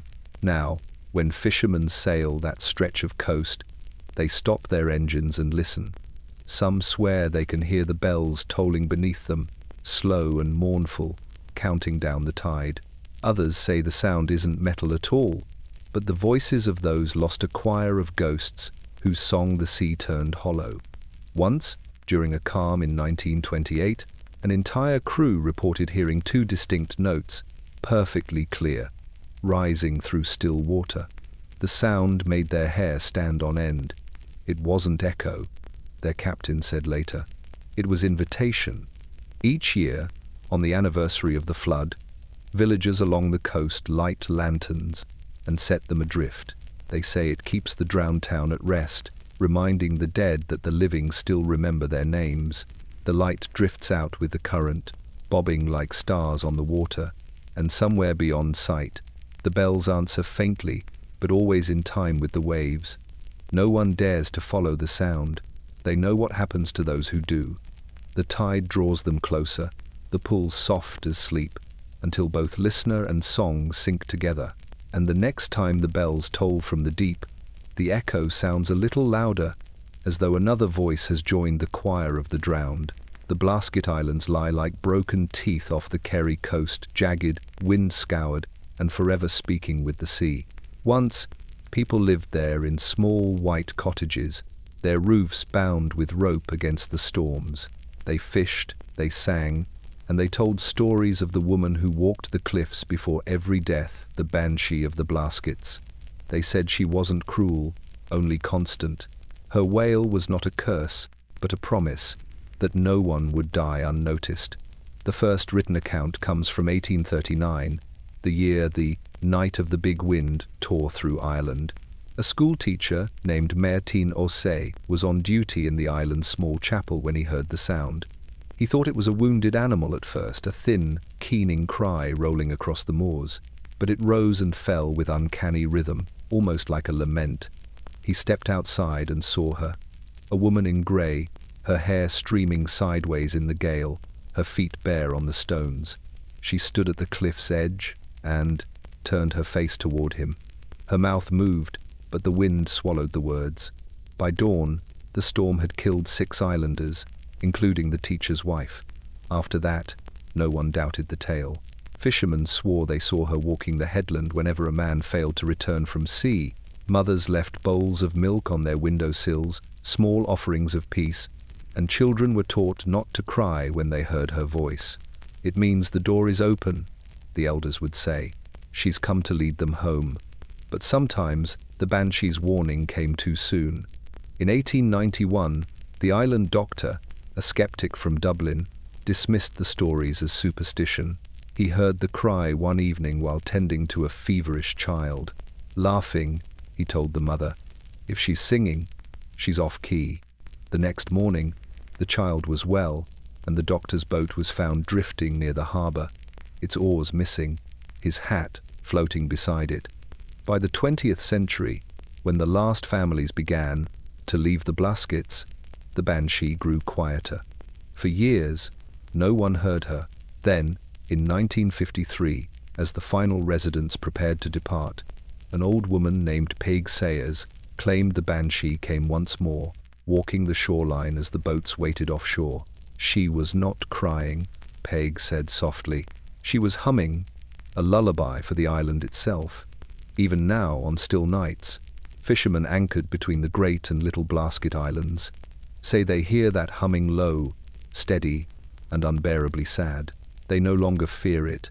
Some even welcome it, saying it keeps the sea kind. The young call it wind or gulls, but the elders shake their heads. "No gull sings like that," they murmur. "The island is empty now, but the sea remembers." And when fog drapes the cliffs and the tide breathes against the rocks, a single note sometimes drifts through the air, the voice of a woman who has outlasted everyone she ever mourned. They say she was born to the light itself, a child who opened her eyes for the first time beneath the turning lantern of the Clare Island Tower. Her mother died in the birthing, and her father, Keeper Padraig Lynch, raised her alone among salt and silence. The sea was her lullaby, the foghorn her cradle song. She learned to walk on stone steps and to speak to gulls before she ever met another child. To her father, she was brightness in a place that knew only grey. To the islanders, she was the lighthouse's ghost made flesh. Her name was Moira. She grew wild and solemn, her hair the colour of copper in rain. Each evening, when her father trimmed the wick, she would follow him to the lantern room, small hands pressed to the glass, staring out across the water. He told her stories of saints who tamed storms, of ships that vanished into mist, and warned her never to answer if the sea called her name. "It remembers those it's taken," he'd whisper, "and it's greedy for more." When she was 16, a storm unlike any before struck the coast. Her father was out tending a broken buoy and never returned. They found the wreck of his small boat days later, his oilskin coat torn open like a wound. Moira refused to leave the tower. She kept the light burning for him, night after night, her reflection always waiting in the glass. Then came the night the fishermen saw her standing in the shallows, her white dress trailing like mist. They called to her, but she did not answer. She raised her arm as though beckoning someone invisible beyond the breakers, and for a moment they swore they saw another figure beside her, tall, shadowed, the outline of a man. Lightning split the sky, and both were gone. When they reached the shore, the sand was marked with 2 sets of footprints that vanished into the surf. Afterward, no one stayed in the lighthouse long. Keepers came and went, each complaining of strange sounds in the stairwell, the echo of laughter, the creak of small bare feet, the scent of candle wax where no candles burned. Some swore they saw a girl's face reflected in the lantern glass, her eyes fixed on the horizon as though waiting for something that never arrived. Even now, the villagers speak of her gently. They say Moira never drowned, she simply crossed over, following her father into the sea he loved more than land. On certain nights when the fog presses low, the tower glows twice, one light golden, steady, and human, the other faint and white, pulsing like a heartbeat. The boats in the harbour fall silent then, and even the gulls wheel away. For all who live along that coast know the truth. The lightkeeper's daughter never left her post. She keeps the lamp burning still for him, for herself, and for the sea that finally took them both. They say the veil still washes ashore each spring, tangled with seaweed and shells, pale as the moon and soft as breath. It belongs to Eileen Barrett, the bride who never reached her wedding, a woman whose name the sea has never stopped whispering. Her story begins in 1874, on a bright April morning when the bells of street Finbars rang through Cork Harbour. The air smelled of rain and lilacs, the streets alive with song. Eileen, daughter of a shipwright, was to marry Michael Hanlon, a sailor newly returned from months at sea. He had promised her a house near the water, and she had promised never to fear the storms that followed him home. The whole town came out to see them wed. The church was dressed in white flowers, and the harbour beyond glittered as though the sea itself was blessing them. But before the ceremony could begin, dark clouds gathered over the bay, the wind rose sudden and sharp, and the gulls wheeled inland crying. Michael, ever stubborn, insisted it was nothing, a squall, gone before the vows were said. He left the church to secure his ship, promising to return before the first hymn. He never did. By the time the rain began to fall, the vessel had already broken from its mooring. Witnesses said they saw it turn once, caught in a whirl of wind, and then vanish into a curtain of fog. Eileen ran to the docks in her gown, her veil streaming behind her like a banner of surrender. When they tried to stop her, she tore free, calling his name into the storm. The last anyone saw of her, she was standing at the end of the pier, her hands raised toward the sea. Lightning struck the water, and she was gone. In the days that followed, her veil washed ashore clean, dry, untouched by salt. Her body never returned. But soon, strange things began to happen. Fishermen heading out before dawn reported seeing a woman walking along the harbour's edge, her gown rippling though there was no wind. Some said she looked beautiful, others said she looked like the sea had carved her from its own grief. The unlucky ones swore she waved to them before the fog rolled in, and their boats never came back. Each spring, near the date of her wedding, the tide brings her veil again. It drifts in at dawn and disappears by dusk, leaving behind the faint scent of lilac. The priests tried to bury it once, sealing it in the churchyard ground, but by morning it was gone. Now the townsfolk leave flowers at the pier, where she vanished, white blossoms tied with bits of ribbon. They say it keeps her calm, that it reminds her of the day she was meant to be loved, not lost. And on nights when the sea glows faintly blue and the bells of street Finbars ring against an empty sky, the people of Cork fall silent, for they know the bride is walking again, still searching for the man the sea stole before she could say his name. After the famine, when hunger drove whole families inland, the western shores of Ireland grew quiet. Boats lay overturned in fields, their ribs whitening under the rain. Nets hung forgotten from cottage rafters, stiff with dust. It was said the sea sulked then, that it had grown lonely without the hands that once mended its ropes and spoke to its tides. For nearly a decade the waves stayed calm, too calm, as if waiting. Then, in the winter of 1861, the waiting ended. It began with the birds. Flocks of gulls and cormorants abandoned the cliffs, crying inland as though chased. The air smelled of iron and smoke, though no ships burned. At dawn, the tide retreated farther than anyone had ever seen. exposing reefs and bones of old wrecks that hadn't felt sunlight in 100 years. Children ran out to collect shells, laughing, until the church bell began to ring once, twice, then endlessly, though no one was pulling the rope. The first wave struck before the bell went silent.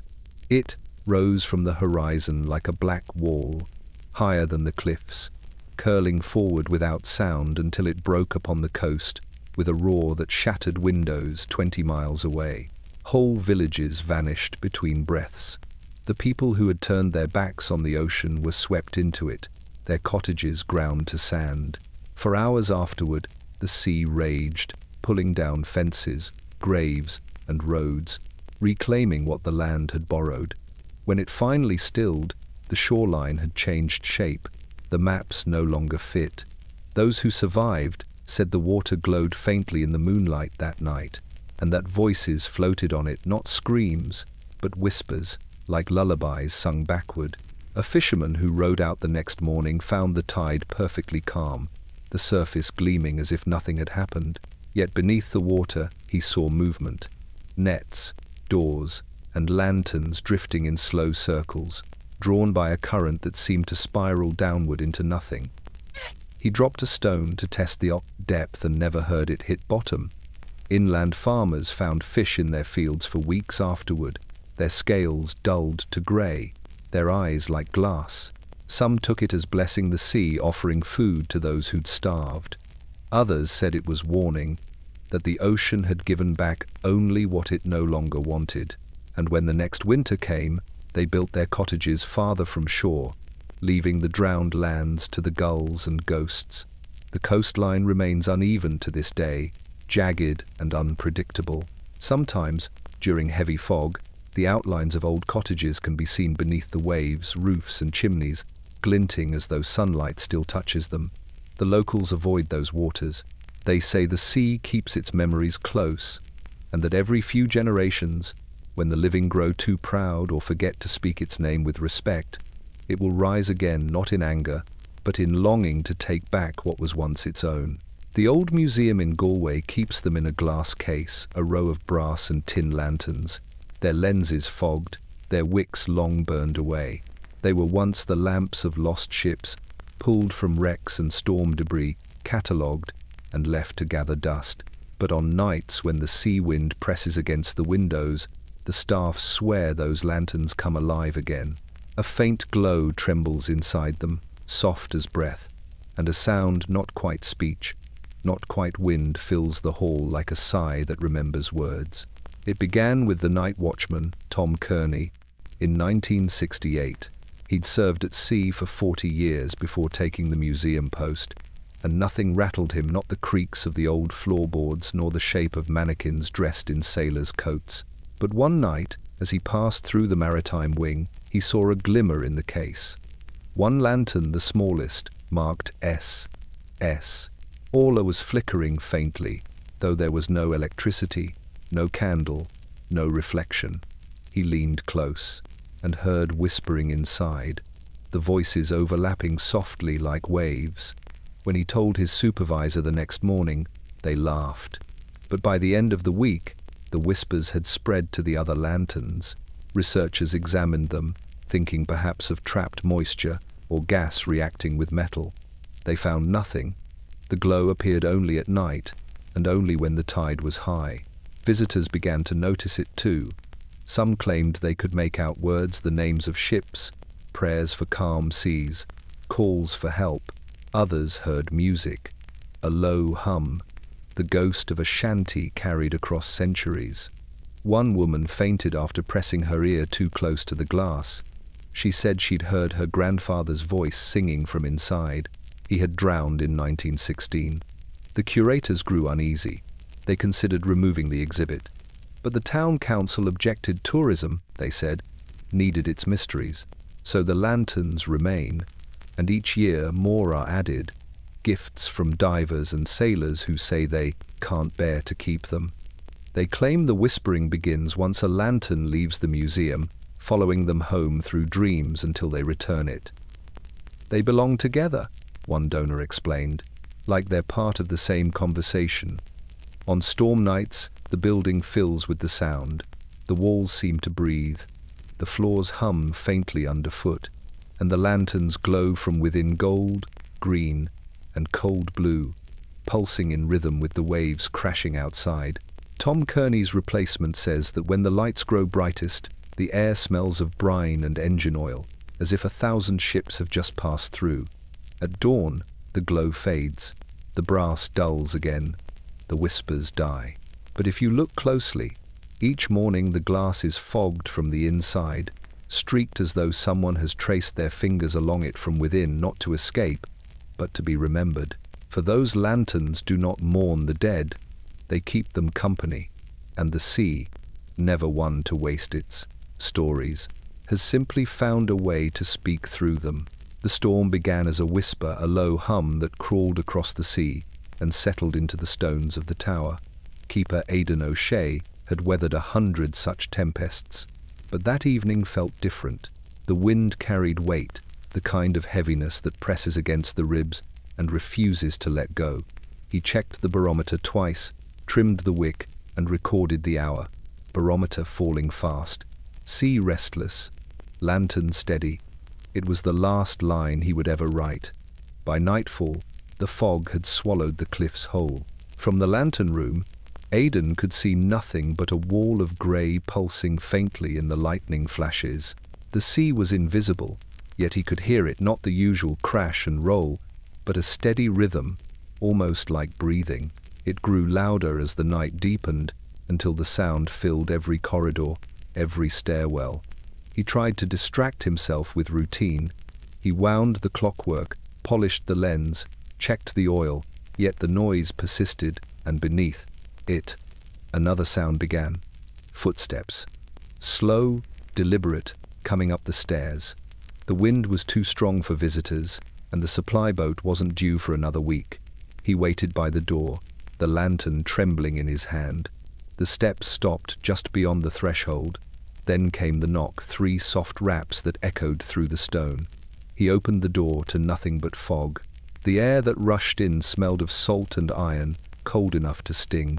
Still, he thought he saw a shadow moving on the stairs below, tall and thin, carrying something that flickered another lantern, dim and blue. He called out, but the wind swallowed his voice. Then, from somewhere below, a whisper rose. Light the way. Aidan climbed back to the lantern room, his pulse quick as the storm. The flame burned low, though the oil was full. He turned the wick higher, but the light refused to brighten. Instead, the glass began to fog from the inside, and shapes appeared within it, outlines of faces, eyes, half-lidded, mouths open as if calling through water. He stumbled backward, the journal falling from his hands, its pages flipping on their own in the draft. The whisper came again, clearer now, from all around. Keep it burning. At dawn the storm passed. The tower still stood, its lantern glowing faintly through the mist. But when the supply crew arrived that afternoon, they found the door bolted from the inside. The logbook lay open on the floor, ink smeared by damp fingers. The flame burned steady, the room warm, though no oil remained in the reservoir. Aidan was gone. They searched the island for 2 days and found only his boots at the cliff's edge, turned neatly toward the sea. That night, the new keeper lit the lamp and swore he heard footsteps descending the stairs, not away, but deeper into the dark. Since then, the tower has never gone dark again, no matter how fierce the storm. Some say Aidan is still tending it, bound by the sea's final order. Keep the light, until I rest. They found it after a storm, a comb made of silver, its teeth fine as needles, its surface carved with curling waves and tiny fish that shimmered even under grey skies. It lay wedged between 2 stones on a beach near Ballycastle, half buried in sand, gleaming faintly as if the sea had forgotten to take it back. The man who found it was Patrick Ward, a mason by trade, who pocketed it without a thought and carried it home to show his wife. That was the first mistake. His wife, Mairead, took one look and crossed herself. "Throw it back," she said, her voice sharp with fear. "It's not for us." Patrick laughed. He said the sea had enough treasures, and it wouldn't miss one small trinket. He placed it on the mantle, and that night the wind rose, a slow, whistling moan that circled the house without touching the walls. Around midnight, they both woke to the sound of water dripping in the kitchen. When they went to look, the floor was wet, though no window was open and no rain had fallen. The next morning, the comb was gone. In its place, a single silver hair lay across the mantle, fine as silk, wet with salt. Patrick searched the house and the shore, but found nothing. 3 nights later, the sound returned, this time from outside the window, the rhythmic scrape of something being combed, slow and deliberate. He opened the shutters and saw her, a woman sitting on a rock near the tide line, her back to him, her hair long and black as kelp. The comb flashed once in her hand, then she turned her head slightly, and though he couldn't see her face, he felt her eyes on him, cold, vast, unending. The villagers found his body at dawn, washed up among the rocks. There wasn't a mark on him, but his face was pale, and his hands clutched his own hair so tightly they had to pry his fingers loose. The comb was back on the mantle. Mairead threw it into the sea herself, but it washed ashore again within the week, gleaming brighter than before. The elders took it then, wrapped it in sailcloth, and buried it deep beyond the dunes, sprinkling the grave with salt and milk. Still, sometimes the ground there hums faintly, like a voice caught under sand. Children are warned not to play too close, not for fear of ghosts, but because the sea has a long memory, and silver always finds its way home. On moonlit nights, travelers along the Ballycastle coast say they hear it, the whisper of hair being combed just beyond sight, the steady scrape of teeth against silk. Those who listen too long swear the wind begins to move through their own hair, cold and gentle, like unseen fingers, and if they touch it afterward, they find a single silver strand caught there, smooth, wet, and waiting. High above the Atlantic, where the rock turns black and the wind cuts like glass, stand the ruins of a monastery older than memory. Only fragments remain, stone cells shaped like beehives, a chapel with no roof, and a ledge where 7 monks once kept vigil for the souls lost at sea. The locals call them Na Fere Wairi, the Watchers. They were said to pray without rest, ringing a small bronze bell whenever a ship vanished into the mist, so the dead would not drift alone. The first bell was cast in the 6th century, hammered by hand from metal salvaged from wreckage. It was small enough to fit in a palm, but heavy as gilt. Each time a monk died, another took his place. They slept in turns, ate sparingly, and kept their eyes on the water day and night. As long as the bell rings, their abbot told them, the sea will remember mercy. For centuries, it seemed to work. Storms broke offshore.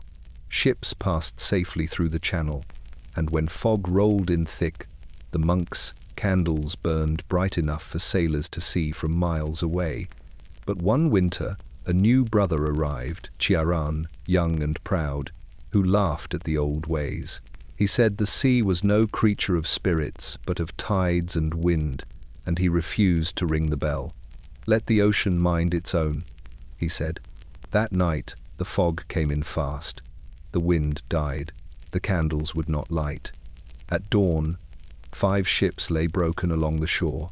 The villagers buried more than 60 bodies before sunset. And when they climbed to the monastery to demand an explanation, they found only the young monk, kneeling beside the shattered bell, his mouth full of salt water though the sea lay far below. No one ever rebuilt the abbey. The bell was left where it fell, cracked clean in 2, half buried in moss. The monks' graves were marked with stones but no names. Still, the people of the coast say their vigil continues. On still nights, when the waves breathe evenly and the moon turns the cliffs silver, faint, lights flicker where the cells once stood, 7 of them, glowing one by one. Some call them candles. Others say they are eyes, still keeping watch. Sailors who've spent too long at sea tell of hearing a bell ring out across calm waters, the sound soft as a heartbeat, clear as glass. It rings 3 times, then fades, always 3, Those who ignore it find themselves caught in storms that rise from nowhere. Those who turn for shore are spared. The villagers still leave candles on the cliffs each November, one for every watcher. They say the flame keeps the fog away, but that's only half the truth. The other half is gratitude, for in every ship that survives, in every family that waits for the door to open after a storm, there's a quiet debt to those 7 who never stopped looking into the dark and to the sea, which, for reasons of its own, still listens when their bell is remembered. Far to the north of Donegal, where the sea folds itself into grey glass and even gulls hesitate to cross, lies a speck of land the maps no longer mark. The fishermen call it Oilian na Gloig Marf, the island of the dead bells. It's no more than a hump of rock and moss, ringed by cliffs so steep that the waves climb them only in storms. Yet when the tide is low and the air stands still, a sound rises from that island, the faint tolling of unseen bells, deep and distant, echoing beneath the sea. The elders say the island was once a burial ground, a place for sailors who died far from home. No priest would sail there, so the families rowed out themselves, bringing the bodies wrapped in sailcloth and a single bell to hang above each grave. They believed the bells would ring whenever the soul was ready to depart, guiding it westward toward paradise. For a time, it worked. The bells tolled softly after funerals, one by one, until all fell silent. Then, a century ago, they began to ring again all at once, in the middle of a clear summer night. The next morning, a fleet out of Killybegs was lost to a storm that came from a cloudless sky. No one buries their dead there now. The sea has taken most of the island's edge, and the few who've tried to land say the ground trembles beneath their feet, like something breathing. Still, the bells remain.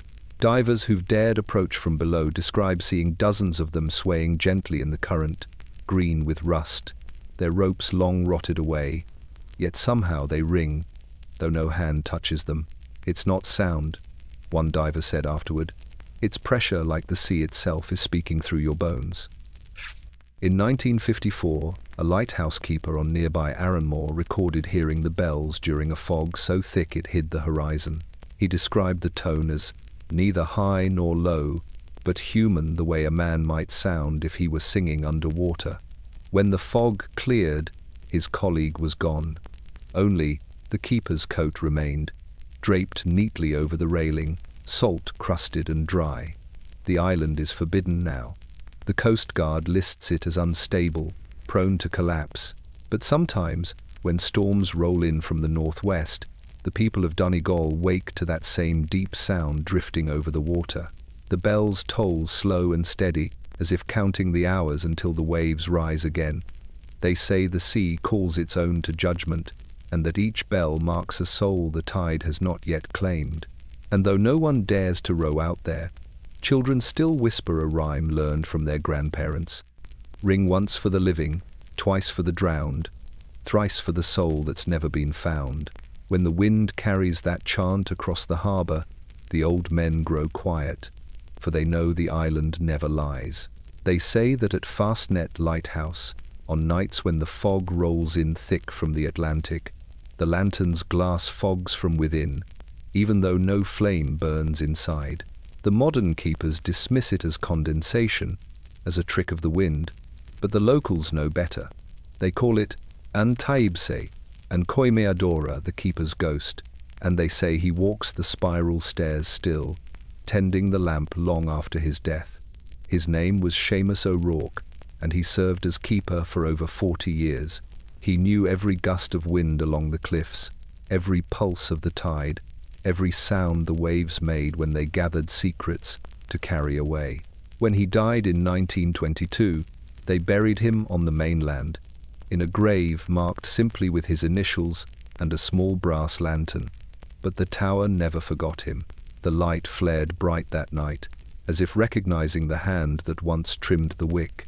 Since then, witnesses claim the ghost climbs the stairs in the dead of night, checking the lamp, polishing its percent, brass, and watching for vessels that stray too close to the reefs.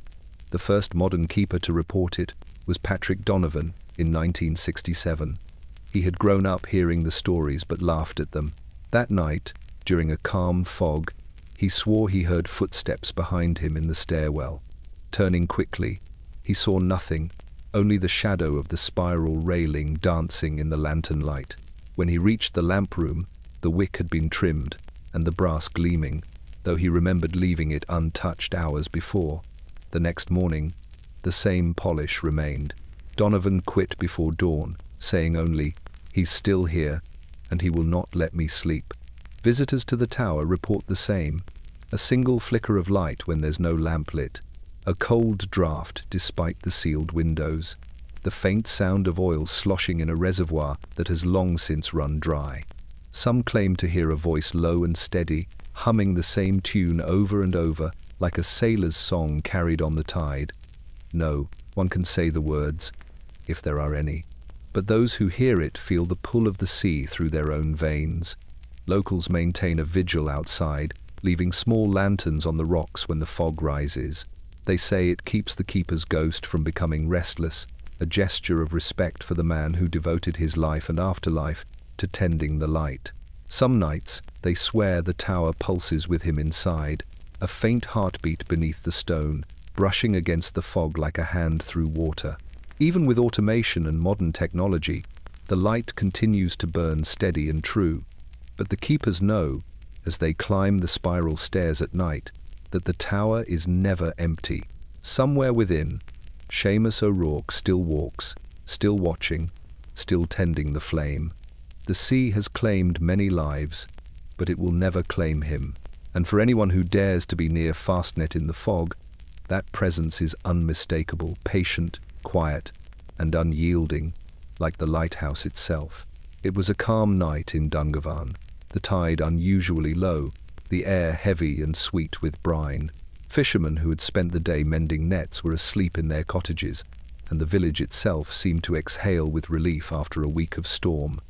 But the sea, as it has always done, remembers, and on that night, it remembered more than any of them could bear. The first sign came as a faint humming along the pier so soft that those who woke assumed it was wind rattling the ropes. But the sound grew, vibrating through the planks and into the bones of the sleepers. The sea itself seemed to rise, curling along the harbour as if seeking what had been taken. Windows rattled in their frames. Dogs howled. The fishermen woke to see the water inching higher, swallowing moorings, rolling the smallest boats onto their sides. Even the tide gauge, fixed and steadfast, quivered as if alive.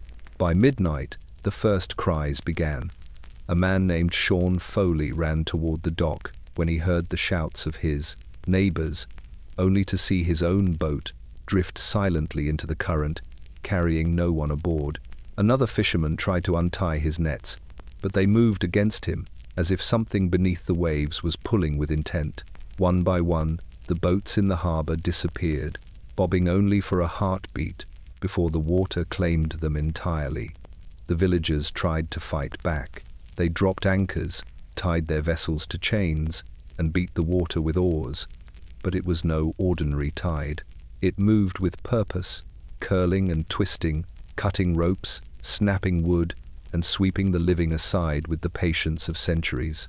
By the time dawn came, 5 boats lay destroyed along the beach, their hulls split, nets strewn with seaweed and small fish. Half the harbour was gone, as though the sea had taken its own back. No lives were lost, not directly, though fear had its own consequences. Children woke screaming from the rocking of their beds. Elders whispered of punishment and old curses, recalling the stories of drowned bells and lost keepers. They said the sea had been patient, waiting for its revenge for the years of disregard, for the overfishing, for the arrogance of the living who had ignored its memory. For weeks afterward, the shoreline bore the marks of its wrath. Debris, nets, and timber from distant wrecks washed ashore, tangled with the locals' possessions. Fishermen spoke quietly to one another, crossing themselves before stepping near the water, lest the tide decide they had taken too much. Some even left offerings, coins, small pieces of bread, tokens of respect cast into the foam, as if to apologize for generations of neglect. Even now, years later, They say that on nights when the tide lies low and the moon is hidden, the sea hums. It moves differently, a rhythm that vibrates through stone and sand. The villagers listen in silence, knowing that the ocean has memory. It remembers what was taken, and it waits. And if it deems the time is right, it will rise again, patient, deliberate, and exacting a revenge measured in waves and quiet, unrelenting hours. Near Mullin Head, at the northernmost edge of Donegal, stands a stone so old that no one knows when it was placed or by whom. Locals call it Cloch na Endeor, the weeping stone, for it is said to exude water before every shipwreck. The droplets run slow and steady, glimmering like tears against the grey rock, and those who touch it swear they taste salt and iron, the grief of the sea made tangible. The first recorded account comes from 1824, when a fishing vessel from Buncrana disappeared during a calm night. The captain, a man named Lorcan MacBride, had been cautious in his navigation, yet the bay claimed his crew and ship without storm or warning. Villagers gathered at the cliffside the next morning and noticed the stone damp, rivulets glistening along its surface. They whispered that it was crying, mourning the souls lost to the tide. Over the decades, the weeping stone became a point of both fear and ritual. Fishermen would pass it with offerings, a small coin, a bit of bread, or a prayer, hoping to appease the unseen grief it carried. They swore that neglecting these gestures invited misfortune. Nets tangled impossibly, boats grounded on hidden reefs, storms that struck suddenly. Some said the stone's tears were warnings, a gentle announcement that death had already walked the waters and that caution was the only salvation. During the great storm of 1899, witnesses said the stone wept continuously for 3 days. The sea rose beyond its usual bounds, swallowing cottages along the shore, tearing trees from the cliffs, and sweeping fishermen into the foam. Survivors spoke of a constant drizzle running down the weeping stone, as if the ocean itself were weeping for its own fury and the lives claimed by it. One elderly woman claimed she heard whispers in the droplets, the names of the drowned carried in the mist that hung around the rock. Even modern visitors to Mullin Head notice the phenomenon. On quiet mornings, when the tide is low and the wind lies still, the stone beads with water, though no rain has fallen. Touch it, and the chill runs into the bones. Some report seeing faint reflections of figures in the droplets, sailors, children, or unknown shadows hovering momentarily before dissolving. The stone is not merely wet, it is alive with memory, a sentinel for the dead and a reminder to the living. Locals maintain that the weeping stone is not merely a relic but a living chronicle of the sea's losses.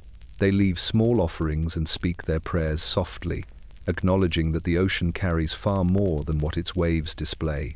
When the wind dies and the world feels still, the stone continues its silent mourning, and those who pass understand that some griefs are too vast for human remembrance, that the sea alone can bear them, and the weeping stone is its voice. And so it stands, century after century, crying silently, its tears carrying the memory of lives claimed, ships lost, and the endless, patient sorrow of the ocean, a reminder that along Ireland's northern cliffs, even stone can weep, and the sea never forgets. On the cliffs above Slee Head, where the wind cuts like glass and the Atlantic stretches endless, the people speak of her in whispers, the last Banshee. She is said to have once haunted every inlet, every cove, every village along the western coast, but now she comes rarely, a single wail carried on the salt air, a reminder of what was and what will be. The elders say she has grown old, or perhaps weary, her cries softer than before, yet the dread they carry is no less sharp. The last Banshee appears before death, they say, though not as messenger or monster. She is witness, recorder, mourner. In her presence, the living hear the names of the departed before the tide takes them, the sound delicate as mist brushing over stone, Fishermen tell of nights when their nets drifted eerily alone, and a faint keening rose above the waves. When they turned, they glimpsed a pale figure at the cliffs, hair streaming like foam, eyes fixed on the horizon. By dawn, some had vanished, others found themselves safe but forever changed, the sound lingering behind their ears like memory itself. The last recorded sighting occurred in 1962. A woman named Breed Ni Chathasay, tending sheep on the headland, saw her standing on a rocky outcrop, a figure half shrouded in fog. The Banshee's hand pointed toward the village below, where a child lay sick, fevered and still. Breed felt a chill climb her spine as the figure bent, lowering her mouth toward the wind, and a long, low note carried across the cliffs, a wail too gentle to harm but too sorrowful to ignore. When she ran to the cottage, the child was alive but pale, trembling, as though some unseen force had passed between life and death and spared him at the last breath. Some claim the Banshee now hums rather than wails, a soft, continuous sound that ripples over the waves. She moves with the fog, appearing where needed, and vanishing before she can be grasped.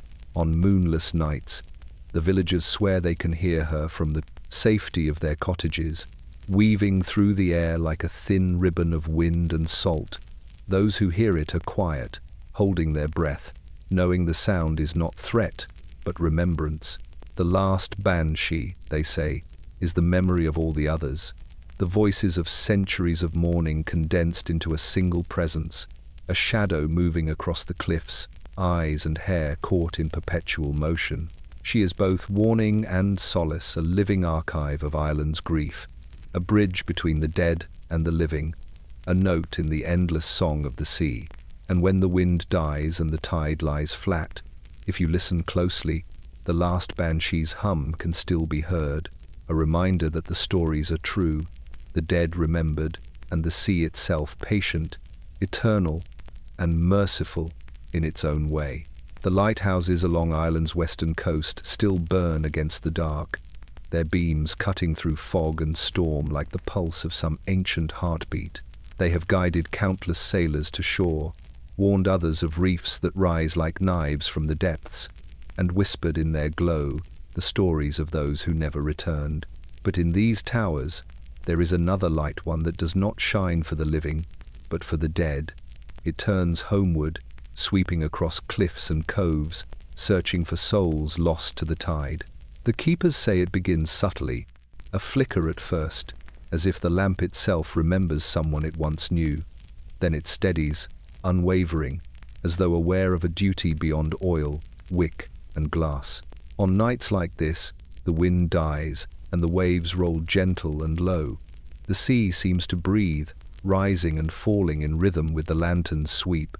Fishermen and villagers pause, feeling the air thicken, a presence pressing against them, patient and unyielding. Some say the light is alive, and that it carries the memory of every sailor, every child, every husband and wife who disappeared beneath the waves, calling them gently toward home.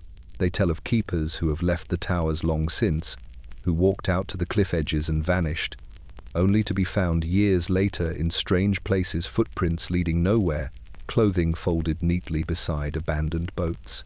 Some claim that the lamp burns brighter in their absence, its glow more certain, as if tended by hands invisible to the living, and in the reflection of the glass, they swear, you can see figures moving, a father waving from a distant deck, a child laughing on a beach that no longer exists, a mother combing hair along the surf. In the villages, the people leave offerings at the foot of the towers, small lanterns, candles, coins, and scraps of bread. They say it keeps the light steady, reminds it that the living still remember, and perhaps it does. For on nights, when fog rolls thick and the tide is high, the light turns homeward in long arcs, pausing over each cove, each inlet, each stretch of coast where lives were claimed. It sweeps slowly, deliberately, as if counting names. Those who watch from the cliffs hold their breath, for the moment is fragile, sacred, the living glimpsing the sea's quiet reckoning, and the dead guided by a light that never falters. By dawn, the lamp returns to its usual rhythm, bright and measured, cutting straight to the horizon where the waters meet sky. The fog lifts, the gulls cry, and the wind carries the scent of salt inland. The villagers resume their work, the fishermen pull their nets, and life goes on.